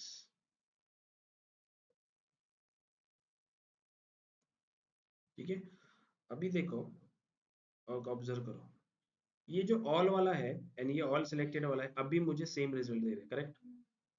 If I selected Australia over here, see all वाला क्या कर रहा है, फिल्ट्रेशन इग्नोर कर रहा है, लेकिन ऑल सेलेक्टेड वाला बाहर से जो फिल्ट्रेशन अप्लाई कर रहे हैं उसको अलाउ कर रहा है। अगर मैंने बाहर से कोई फिल्ट्रेशन अलाउ नहीं किया तो मुझे सेम रिजल्ट दे रहा है। डिफरेंस समझ में आ रहा है? ऑल ऑल सेलेक्टेड में ऑल सेलेक्टेड क्या करेगा, इंटरनल फिल्टर्स को रिमूव कर देगा एंड एक्सटर्नल फिल्टर्स को अलाउ करेगा। ऑल क्या करेगा, both internal and explicit, internal and external filters को रिमूव कर देगा। ऑल सेलेक्टेड क्या कर देगा, only remove internal filters, accepting external filters, external filter को अलाउ कर देगा। so, क्योंकि सेम कॉलम को अगर मैंने यूज किया फिल्ट्रेशन के लिए, जब मैं एक्सटर्नली उसको ऑस्ट्रेलिया के लिए सेलेक्ट कर रहा हूं, तो जब total revenue and all selected वाला मुझे सेम दिख रहा है, लेकिन ऑल जो है वो इग्नोर कर रहा है फिल्ट्रेशंस। पर जैसे ही मैं सिलेक्शंस कुछ नहीं करता, then all selected and all का आउटपुट सेम आ रहा है, उस टाइम पे वो दोनों फिल्टर्स को अलाउ नहीं करेगा, क्योंकि आपने एक्सटर्नल कोई अलाउ ही नहीं किया फिल्टर, इंटरनली तो ऑलरेडी इग्नोर करता है। समझ में आया ऑल ऑल सिलेक्टेड का डिफरेंस? एक और फंक्शन आता है ऑल एक्सेप्ट, उनके नाम में ही ऑल एक्सेप्ट। ऑल फंक्शन क्या करता है, फिल्ट्रेशन रिमूव करता है। ऑल एक्सेप्ट मतलब जो कॉलम्स आपने वहां पे पुट किए हुए उनको छोड़ के, उनको छोड़ के बाकी के कॉलम के ऊपर वो फिल्ट्रेशन अप्लाई करेगा।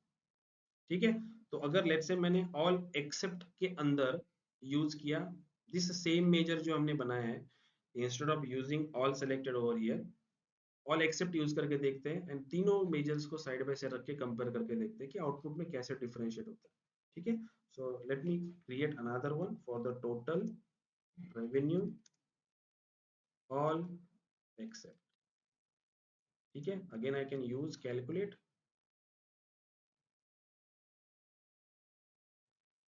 Calculate total revenue, this is my total revenue. This time I'm expecting total, sorry, all except, all except में आपको टेबल का नाम पास करना रहेगा एंड कॉलम के नाम पास करने रहेंगे। Return all the rows in the table except for those rows that are affected by the specified columns filter. ठीक है, तो यहाँ पे मैं instead of applying on a country में यहाँ पे ईयर का कॉलम पास कर रहा हूँ। ठीक है, तो मैं टेबल नेम दे रहा हूँ कैलेंडर टेबल, कैलेंडर टेबल के अंदर का कैलेंडर का ईयर का कॉलम। ठीक है, and I am applying enter. For this all except, let me create another one quickly table.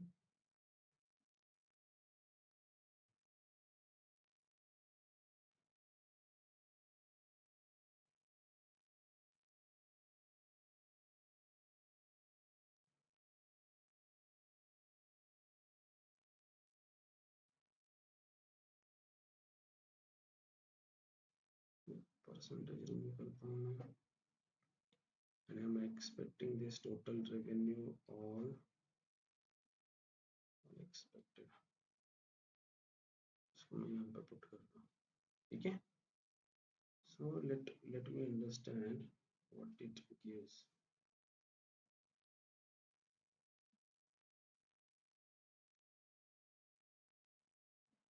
Hmm,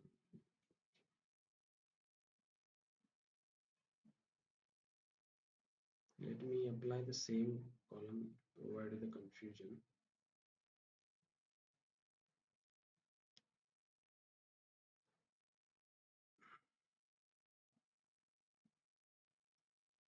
So, मैं यहाँ पे ले रहा हूँ ईयर,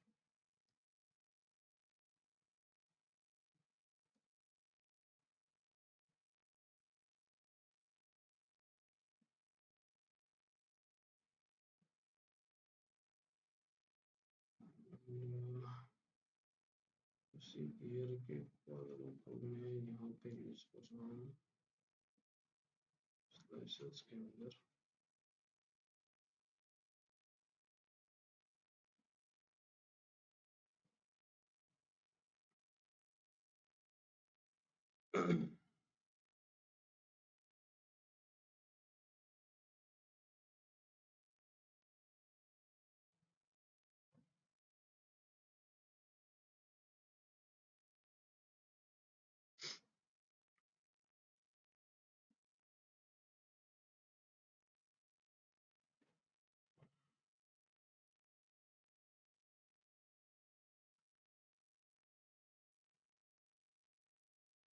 Just a minute.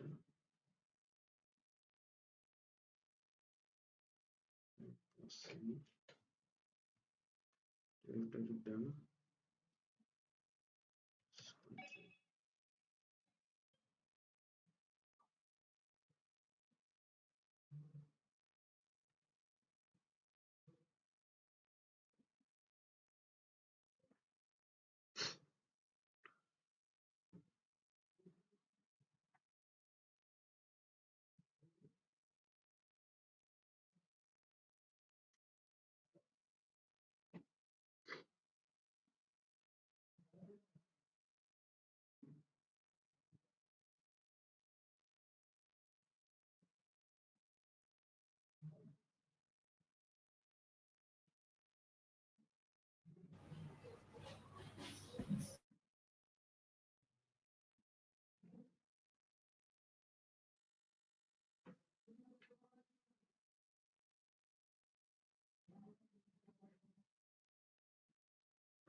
अभी सेम ही देगा वो आउटपुट। सो यहाँ पे याद रखने की चीज क्या है, बस ऑल में सारे फिल्ट्रेशंस रिमूव होते हैं, ऑल सेलेक्टेड में ओनली इंटरनल्स कीप रहते हैं, एक्सटर्नल को इंटरनल्स को रिमूव होता है, एक्सटर्नल्स को अलाउ करता है। ठीक है। ऑल एक्सेप्ट में जो कॉलम्स आपने प्रोवाइड किए होते हैं ऑल एक्सेप्ट के अंदर, उन कॉलम्स को छोड़ के बाकी के कॉलम्स के ऊपर वो फिल्ट्रेशन अप्लाई करता है। ठीक है।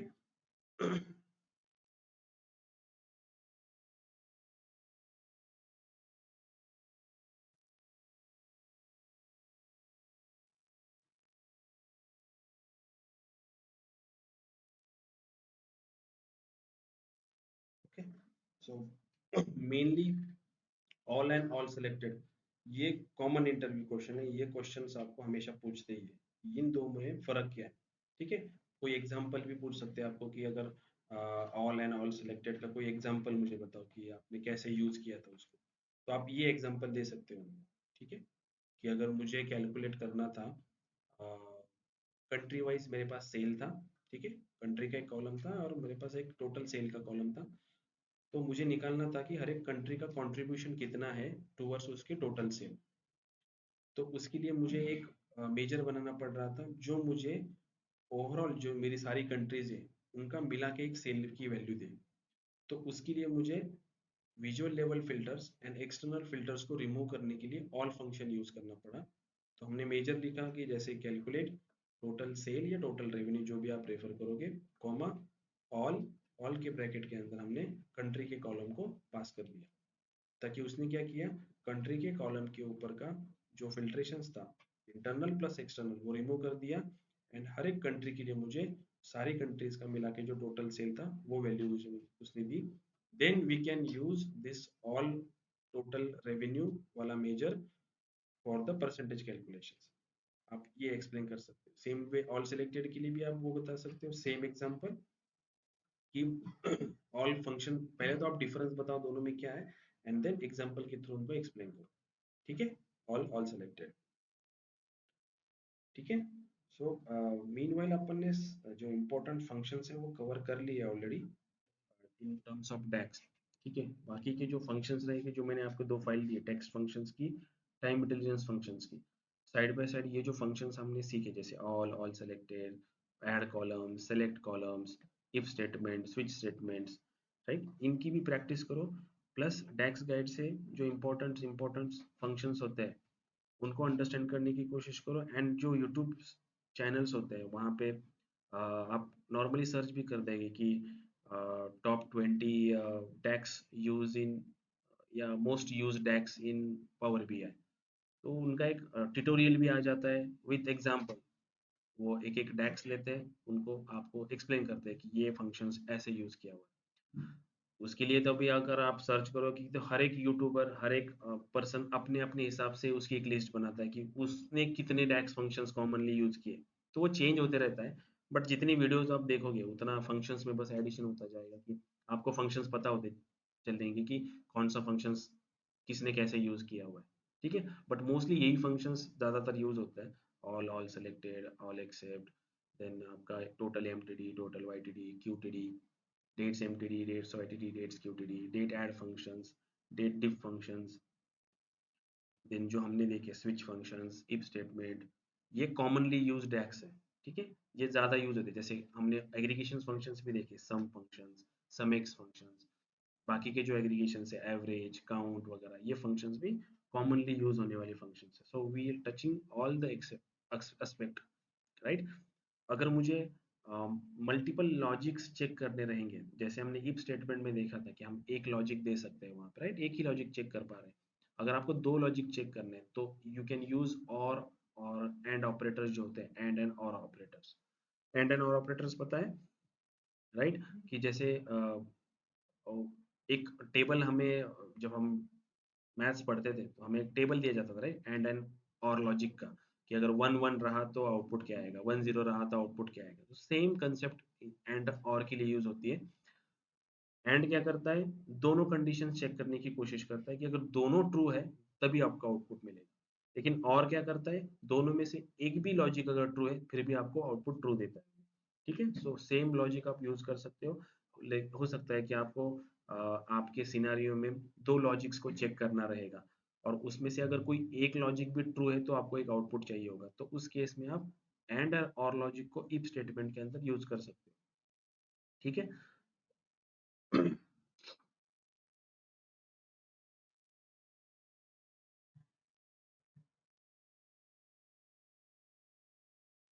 फाइन देन, हमने टैक्स को तो कवर कर लिया है, सो let's try to develop some reports today, some 15-20 minutes, and then we'll stop.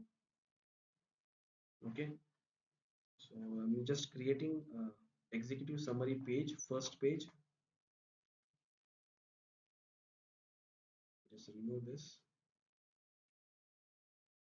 ठीक है। सो एनालिसिस करने के लिए मैं पहले एक पेज बनाऊंगा जिसमें हम उसको समरी पेज बोलेंगे, जिसमें ओवरऑल हमारा जो डेटा है उसका एनालिसिस करने की ट्राई करेंगे। मल्टीपल ये जो हमारे विजुअल्स हैं उनको यूज करेंगे, साथ ही साथ अंडरस्टैंड करेंगे कि विजुअल्स में हमने कैसे उसको यूज किया, कैसे आउटपुट आया। ठीक है। तो फर्स्ट एनालिसिस में करने वाला हूँ using this tree map visual. Tree map visual एक ऐसा विजुअल है जो स्क्वायर के फॉर्मेट में आपको आउटपुट देता है।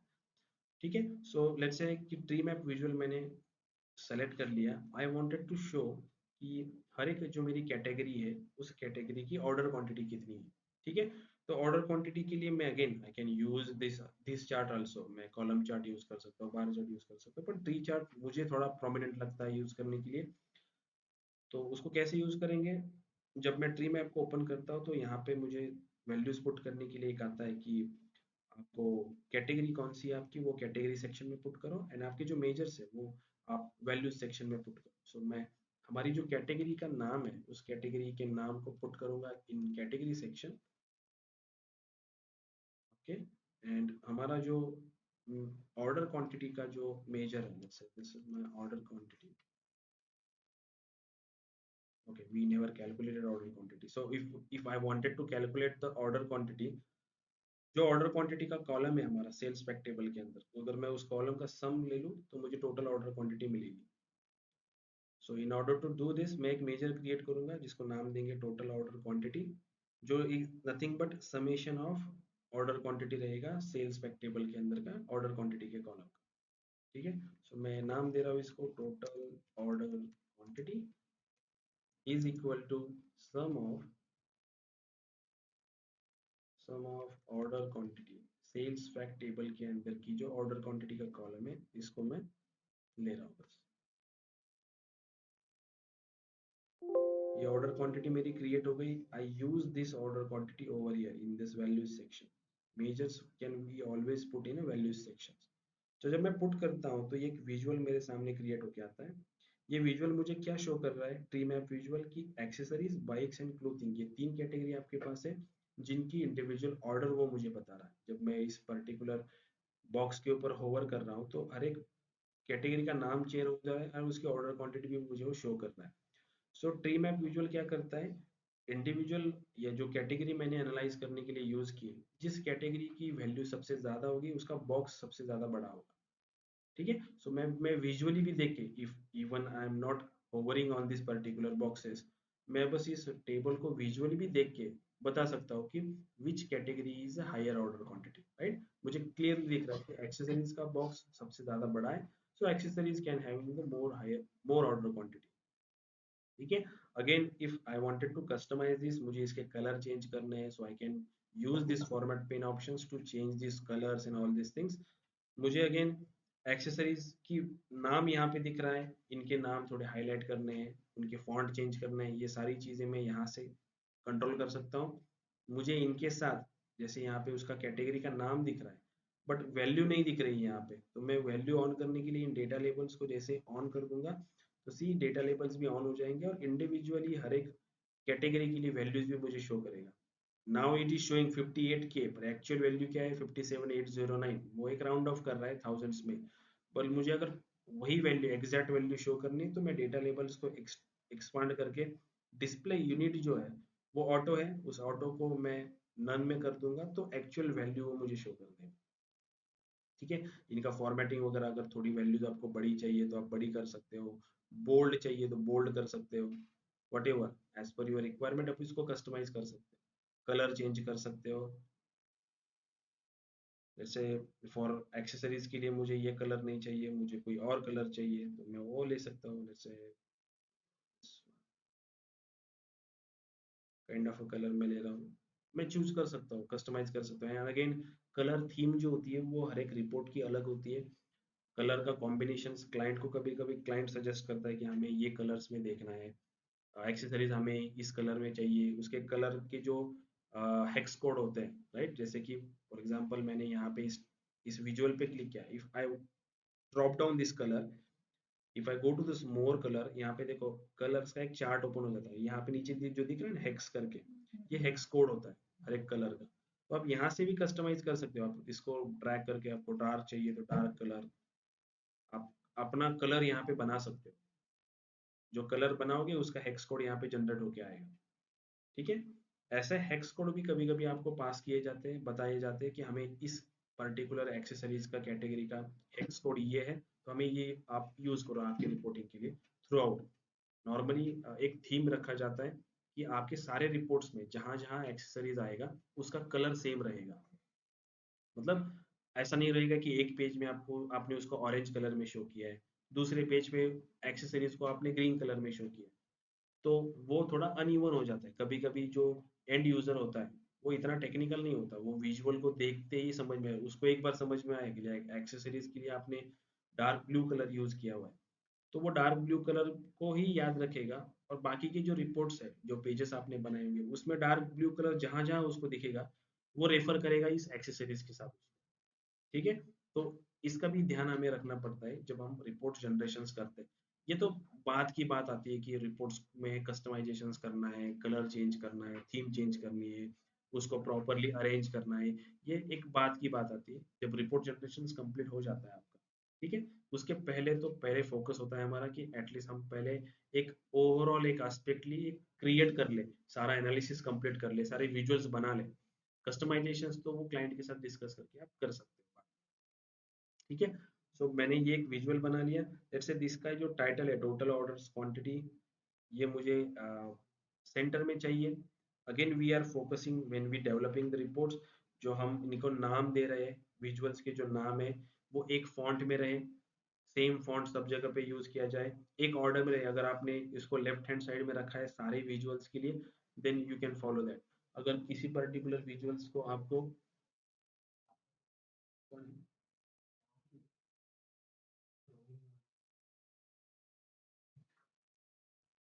हेलो, हाँ रोहिणी, राहुल बोलतोय. हो, मी ऑफिसला चालू होतो.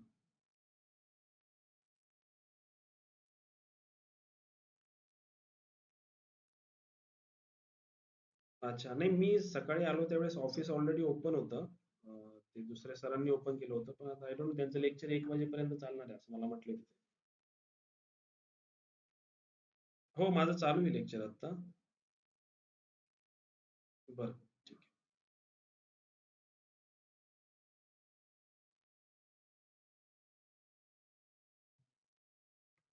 ठीक है.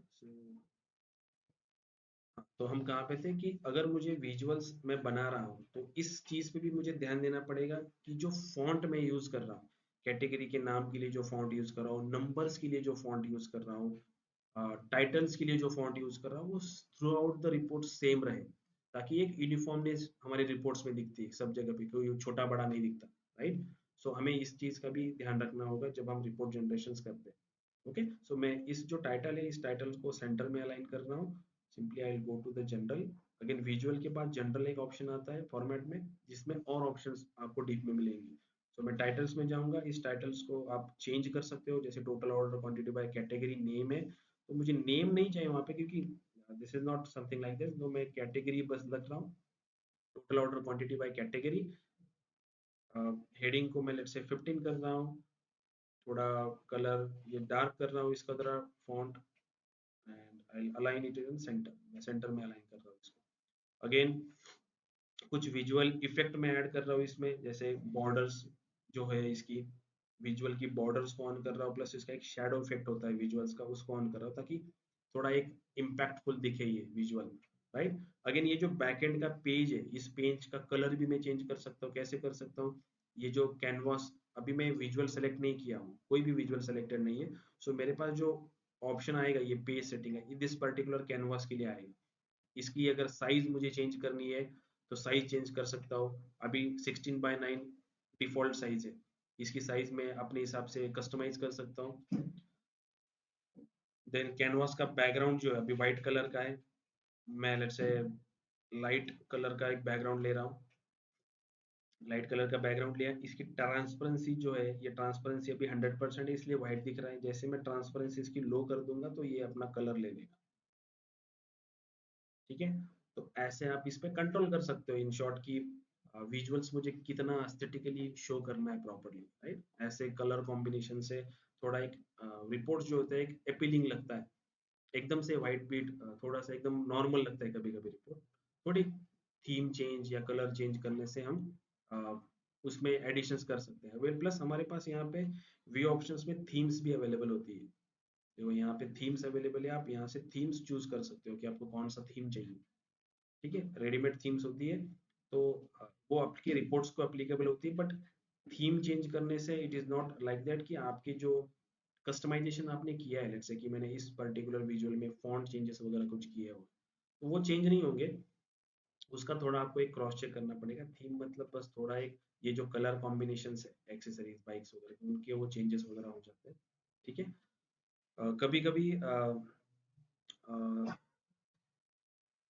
क्लाइंट जो होता है वो कस्टम विजुअल्स यूज करता है।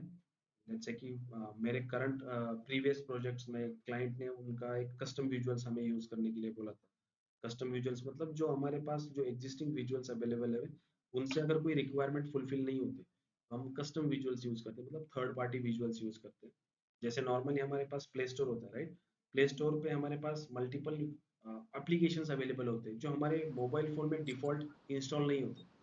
हम अपने यूज केस के लिए थर्ड पार्टी एप्लीकेशन इंस्टॉल करते हैं हमारे सिस्टम के अंदर, हमारे मोबाइल फोन के अंदर। वैसे ही अ, वैसे ही इसका पावर बीआई का एक कस्टम विजुअल का स्टोर होता है।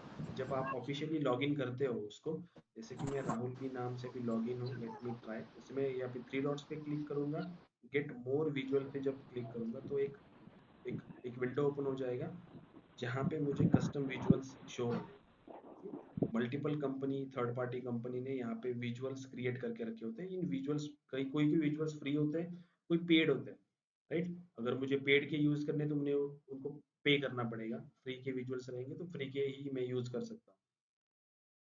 तो मल्टीपल विजुअल्स अवेलेबल है यहाँ पे,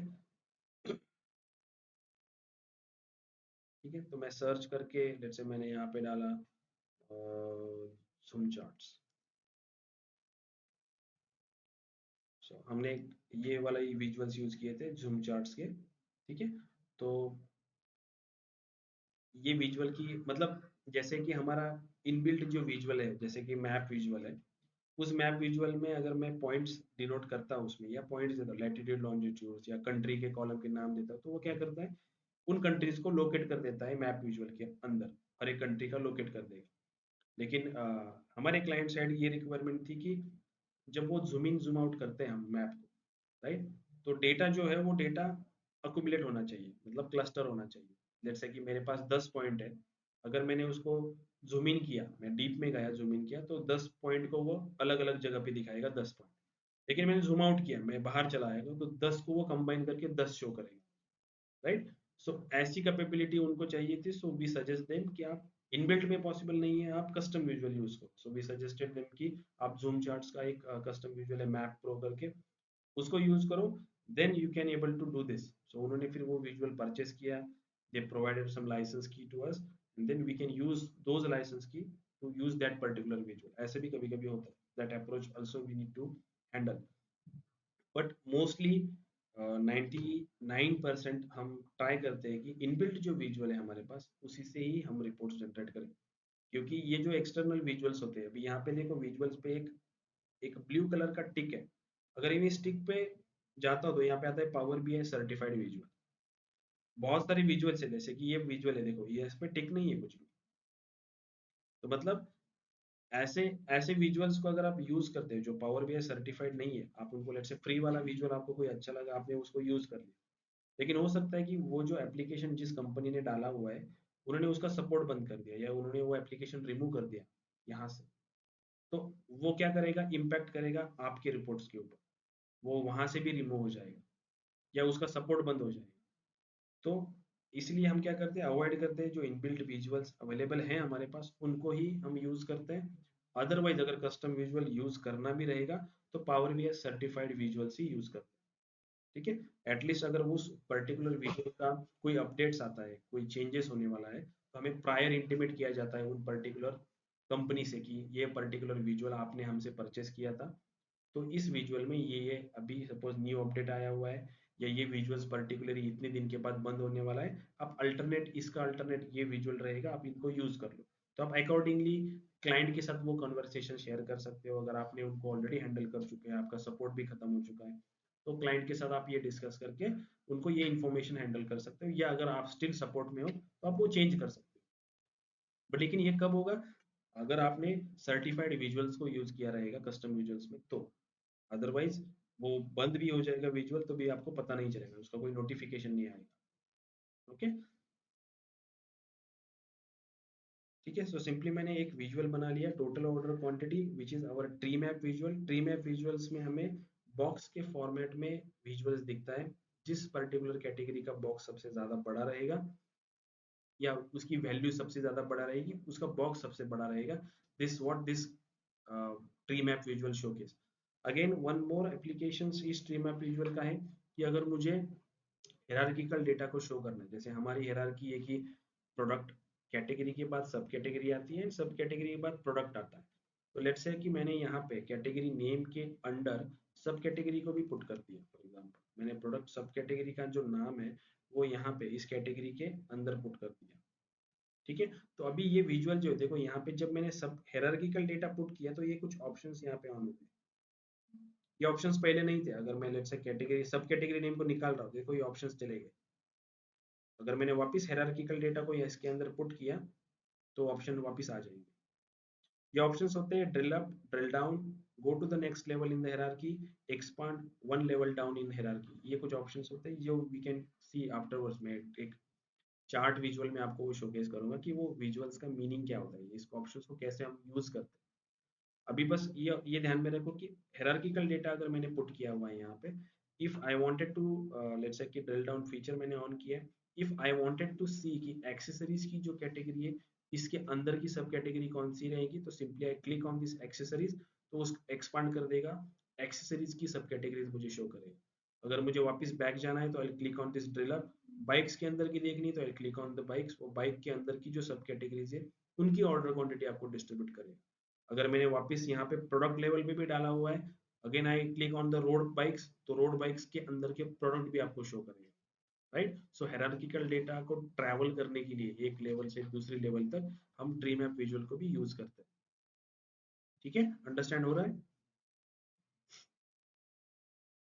फाइन, ठीक है। So let's understand those options, okay, those options understand करते हैं देन विल स्टॉप। ओके, सो मैं यहाँ पे ऑप्शंस को अंडरस्टैंड करने के लिए सेम विजुअल को लेट्स से कॉपी करें मैंने, जस्ट कॉपी इट। हमारे पास एक टेबल विजुअल के लिए, टेबल विजुअल हमारे पास दो अवेलेबल है, दिस इज वन टेबल, उसके साइड में एक आता है मैट्रिक्स, ठीक है। टेबल और मैट्रिक्स में क्या फर्क है, if I select table, let me remove this time भी, अगर मैंने टेबल दिया तो मेरे पास यहाँ पे देखो बस ऑप्शन आएगा कि आप कॉलम्स, आप जितनी वैल्यूज यहाँ पे पुट करोगे, मेजर्स पुट करोगे, कॉलम्स पुट करोगे, वो बस ऐड करता चलेगा। जैसे कि मैंने यहाँ पे सब कैटेगरी नेम ऐड कर दिया, तो कैटेगरी के बाद वो सब कैटेगरी लेगा, लेकिन एक्सेसरीज इस कैटेगरी के अंदर इतनी सब कैटेगरीज है, तो एक्सेसरीज का जो नाम है देखो रिपीट हो रहा है, एक्सेसरीज एक्सेसरीज एक्सेसरीज, क्योंकि सब कैटेगरीज है उसके अंदर अलग अलग, राइट। अभी अगर मैंने प्रोडक्ट भी ऐड कर दिया तो प्रोडक्ट का नाम भी डुप्लीकेशन के फॉर्म में आएगा, क्योंकि एक सब कैटेगरी के अंदर मल्टीपल प्रोडक्ट्स है, ठीक है। लेट्स से मैंने यहाँ पे ऐड कर दिया मेरा टोटल रेवेन्यू, टोटल रेवेन्यू मैंने ऐड कर दिया, तो उसका भी एक अलग से कॉलम बन जाएगा, ठीक है। तो टेबल विजुअल में क्या रहेगा, मैं जितने वैल्यूज ऐड करूं उतने कॉलम्स बनते जाएंगे, क्योंकि ऑप्शन दूसरा कुछ है नहीं, मैं बस कॉलम्स को ऐड कर सकता हूँ। लेकिन इसी विजुअल को अगर मैंने मैट्रिक्स में कन्वर्ट कर दिया तो सी कैसे आता है? ठीक है, लेट मी ऐड दिस सब कैटेगरी इन द रोज। हमारे पास अलग अलग ऑप्शन आएगी कि मुझे रोज में क्या रखना है, मुझे कॉलम्स में क्या रखना है, और वैल्यूज में क्या रखना है। वैल्यूज में अल्टीमेटली हमारे मेजर्स जाते हैं। रोज एंड कॉलम्स में आप अकॉर्डिंगली चूज कर सकते हो कि आपको विजुअल कैसे दिखाना है, राइट। जैसे कि for example accessories, bikes, clothing, ये मेरी कैटेगरीज है। यहाँ पे देखो अल्टीमेटली एक प्लस साइन आया हुआ है। अगर मैंने इस प्लस साइन पे क्लिक किया तो वो एक्सपांड होके एक्सेसरीज के अंदर की मुझे सब कैटेगरीज शो करेगा। ठीक है, तो मैट्रिक्स विजुअल एक हेरारकिकल डेटा को शो करने के लिए एक परफेक्ट एग्जांपल है, राइट। अगर मेरा डेटा हेरारकी है तो मैट्रिक्स विजुअल में वो अच्छे से मैं दिखा सकता हूँ, क्योंकि वो क्लब नहीं होगा, एक दूसरे में हेरारकी के तौर पे स्टोर होते जाएगा, जो कि टेबल विजुअल में मैं शो नहीं कर सकता। इसीलिए मुझे चूज करना पड़ेगा कि रिक्वायरमेंट के हिसाब से, अगर मेरा हेरारकिकल डेटा है then I can use matrix visual to showcase them. अगर हेरारकिकल नहीं है, सिंपल टेबल है, तो मैं टेबल विजुअल यूज कर लूंगा, सिंपल अगर कॉलम से तो। ओके, सो अगेन यहाँ पे जब मैं हेरारकिकल डेटा को पुट करता हूँ तो उसने क्या किया, मुझे हेरारकिकल वे में डेटा को शो कर दिया।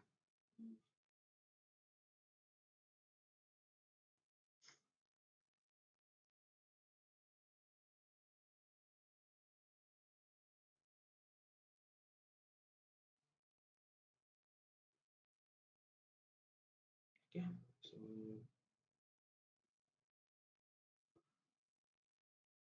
अभी फॉर एग्जांपल मैं इस लेवल पे हूँ। I am also increase some font.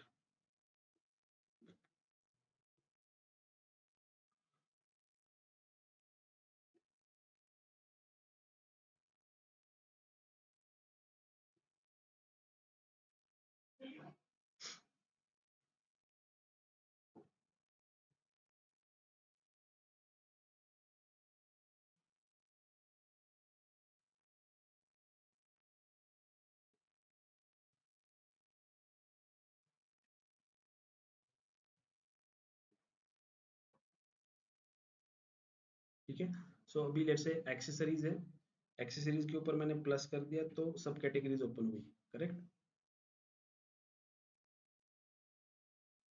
Now let's say मैं I am adding product also, product name. तो हेरारकी मेरे पास कंप्लीटेड, कैटेगरी के अंदर सब कैटेगरी है, सब कैटेगरी के अंदर प्रोडक्ट है।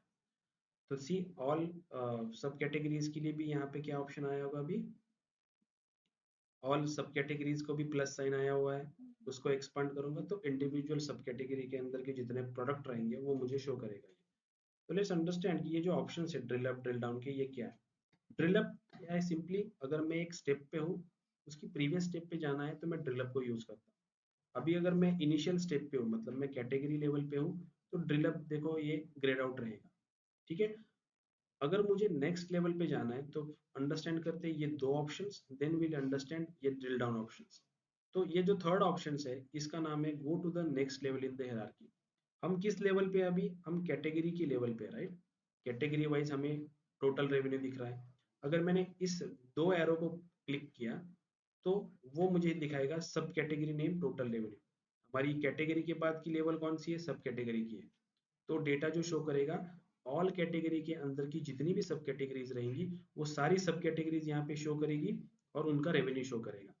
ठीक है, यहाँ पे आपको कैटेगरी नहीं दिखेगी आप, क्योंकि आपने एक लेवल डाउन यहाँ पे आए हो आप। अगर मुझे वापस जाना है तो मैं ड्रिल अप यूज करूंगा, मैं again click on the drill up, मैं वापस उसी लेवल पे चला जाऊँ। ठीक है, तो इसका मीनिंग क्या हुआ, go to the next level in the hierarchy. आपकी हायरार्की आपने कैसे बनाई है, first is category, second is sub category, third is product. अगर मैं एक्सेसरीज की मतलब कैटेगरी की लेवल पे हूँ, मुझे सब कैटेगरी वाइज देखना है। ये नाम भी देखो, यहाँ पे कैटेगरी नेम आ रहा है, राइट। तो अगर मैं नेक्स्ट लेवल जा रहा हूँ तो नाम भी चेंज हो रहा है, सब कैटेगरी का नाम आ रहा है, ये this is your second level. अगर if I click on this again, ठीक है, मैं सब कैटेगरी लेवल पे हूँ, मैं ऑलरेडी प्रोडक्ट लेवल पे चला गया हूँ। ठीक है, अगर मैं ड्रिल अप करता हूँ तो एक लेवल वापस पीछे आया सब कैटेगरी। अगर वापस से दो लेवल पे क्लिक किया तो प्रोडक्ट लेवल पे चला गया, जो मेरी थर्ड कैटेगरी है। ठीक है, वापस आना रहेगा तो ड्रिल अप करके वापस आऊंगा। अगेन कैटेगरी लेवल पे। ये समझ में आया ऑप्शन दो एरो का। ये आपको नेक्स्ट लेवल पे जला लेके जाता है कैटेगरी के, जो आपने यहाँ पे रोज में डाली हुई है। आपने पहली लेवल डाली है कैटेगरी की, सेकंड लेवल डाली है सब कैटेगरी की, थर्ड लेवल डाली है प्रोडक्ट की। अगर मैं इन दो एरो पे क्लिक करता हूँ, आप कैटेगरी लेवल पे हो, तो आपको वो सब कैटेगरी लेवल पे शो करेगा। अगर आपने वापस क्लिक किया, then show on product level. ठीक है। उसके बाद वाला ऑप्शन आता है expand all down one level in the hierarchy. अगर आप कैटेगरी लेवल पे हो, आपने इसको क्लिक किया, नेक्स्ट लेवल है सब कैटेगरी की, तो जितनी कैटेगरीज है उनको वो एक्सपांड करेगा सब कैटेगरी लेवल पे। अगर मैंने क्लिक किया तो देखो, एक्सेसरीज को एक्सपांड किया सब कैटेगरी, बाइक की सब कैटेगरी, क्लोथिंग की सब category. Again if I click on, तो सब कैटेगरी के बाद कौन सी लेवल है, प्रोडक्ट की। तो जितनी भी मेरी सब कैटेगरीज है उन सभी को एक्सपांड करेगा और उनके अंदर के प्रोडक्ट मुझे शो करेगा, सबको एक्सपांड करेगा। ठीक है। सो इसका क्या मतलब रहेगा,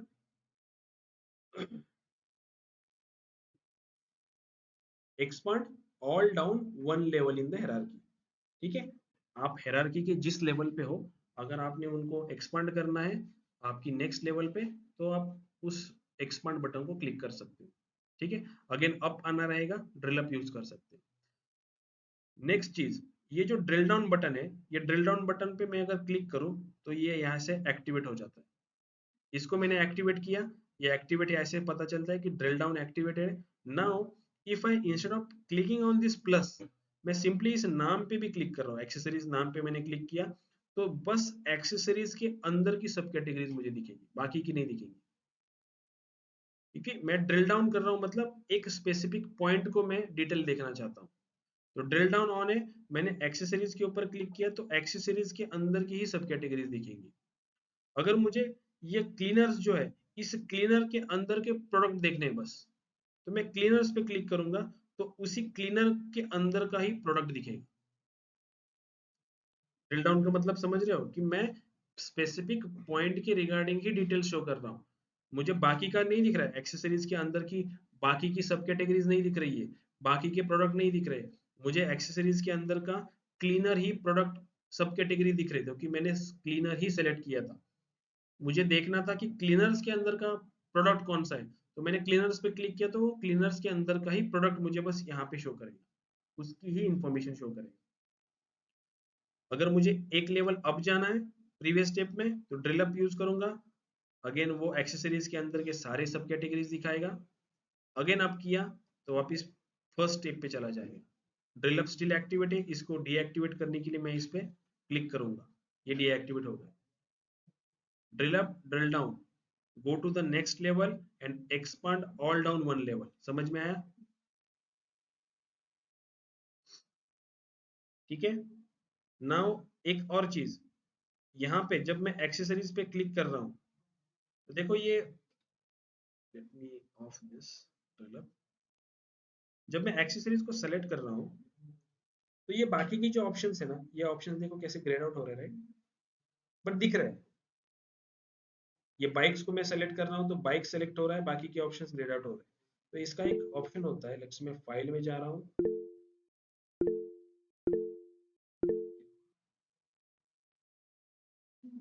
यस सर्वेश बोलो, बोलो बोलो, क्या हुआ, इतने डाउट है क्या?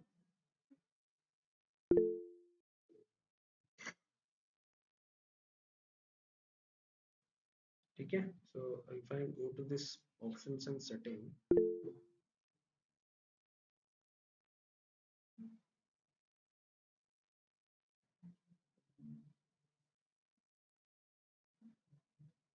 यहाँ पे करंट फाइल में जाऊंगा मैं, फाइल में रिपोर्ट सेटिंग के अंदर यहाँ पे एक ऑप्शन रहेगा विजुअल ऑप्शंस में, change default visual interactions from cross highlighting to cross filtering.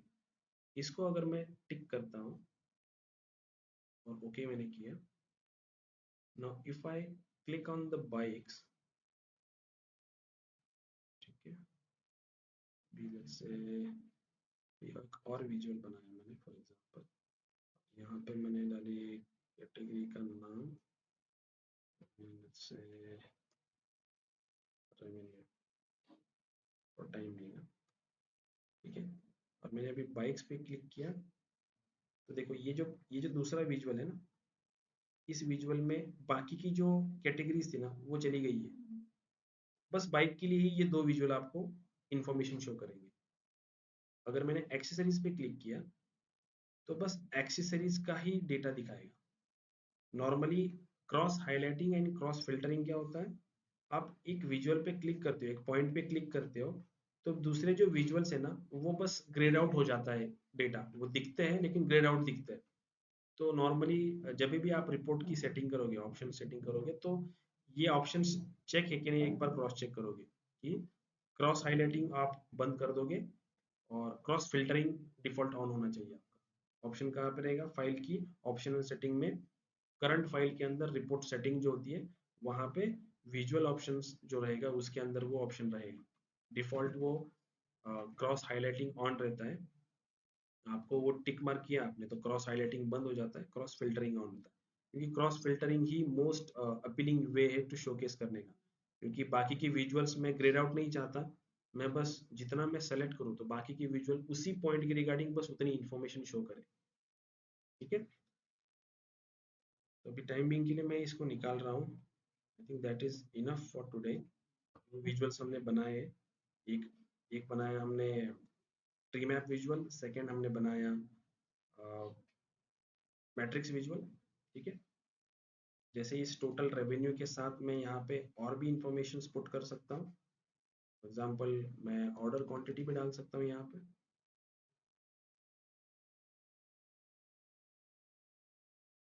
Total total order quantity,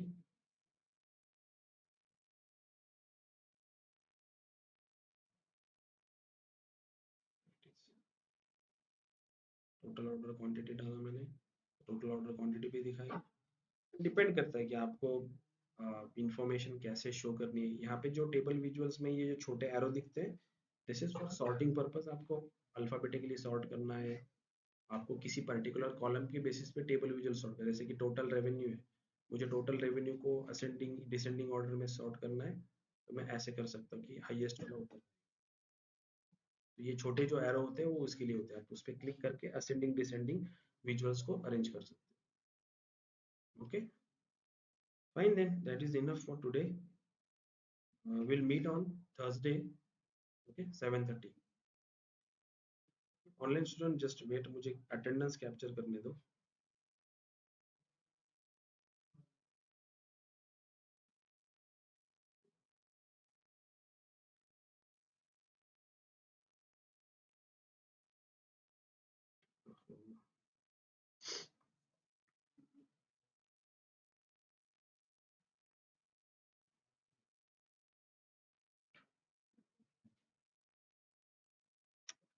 उसका पता नहीं क्या इशू। फाइन देन, फाइन, ठीक है, आप लीव कर सकते हैं।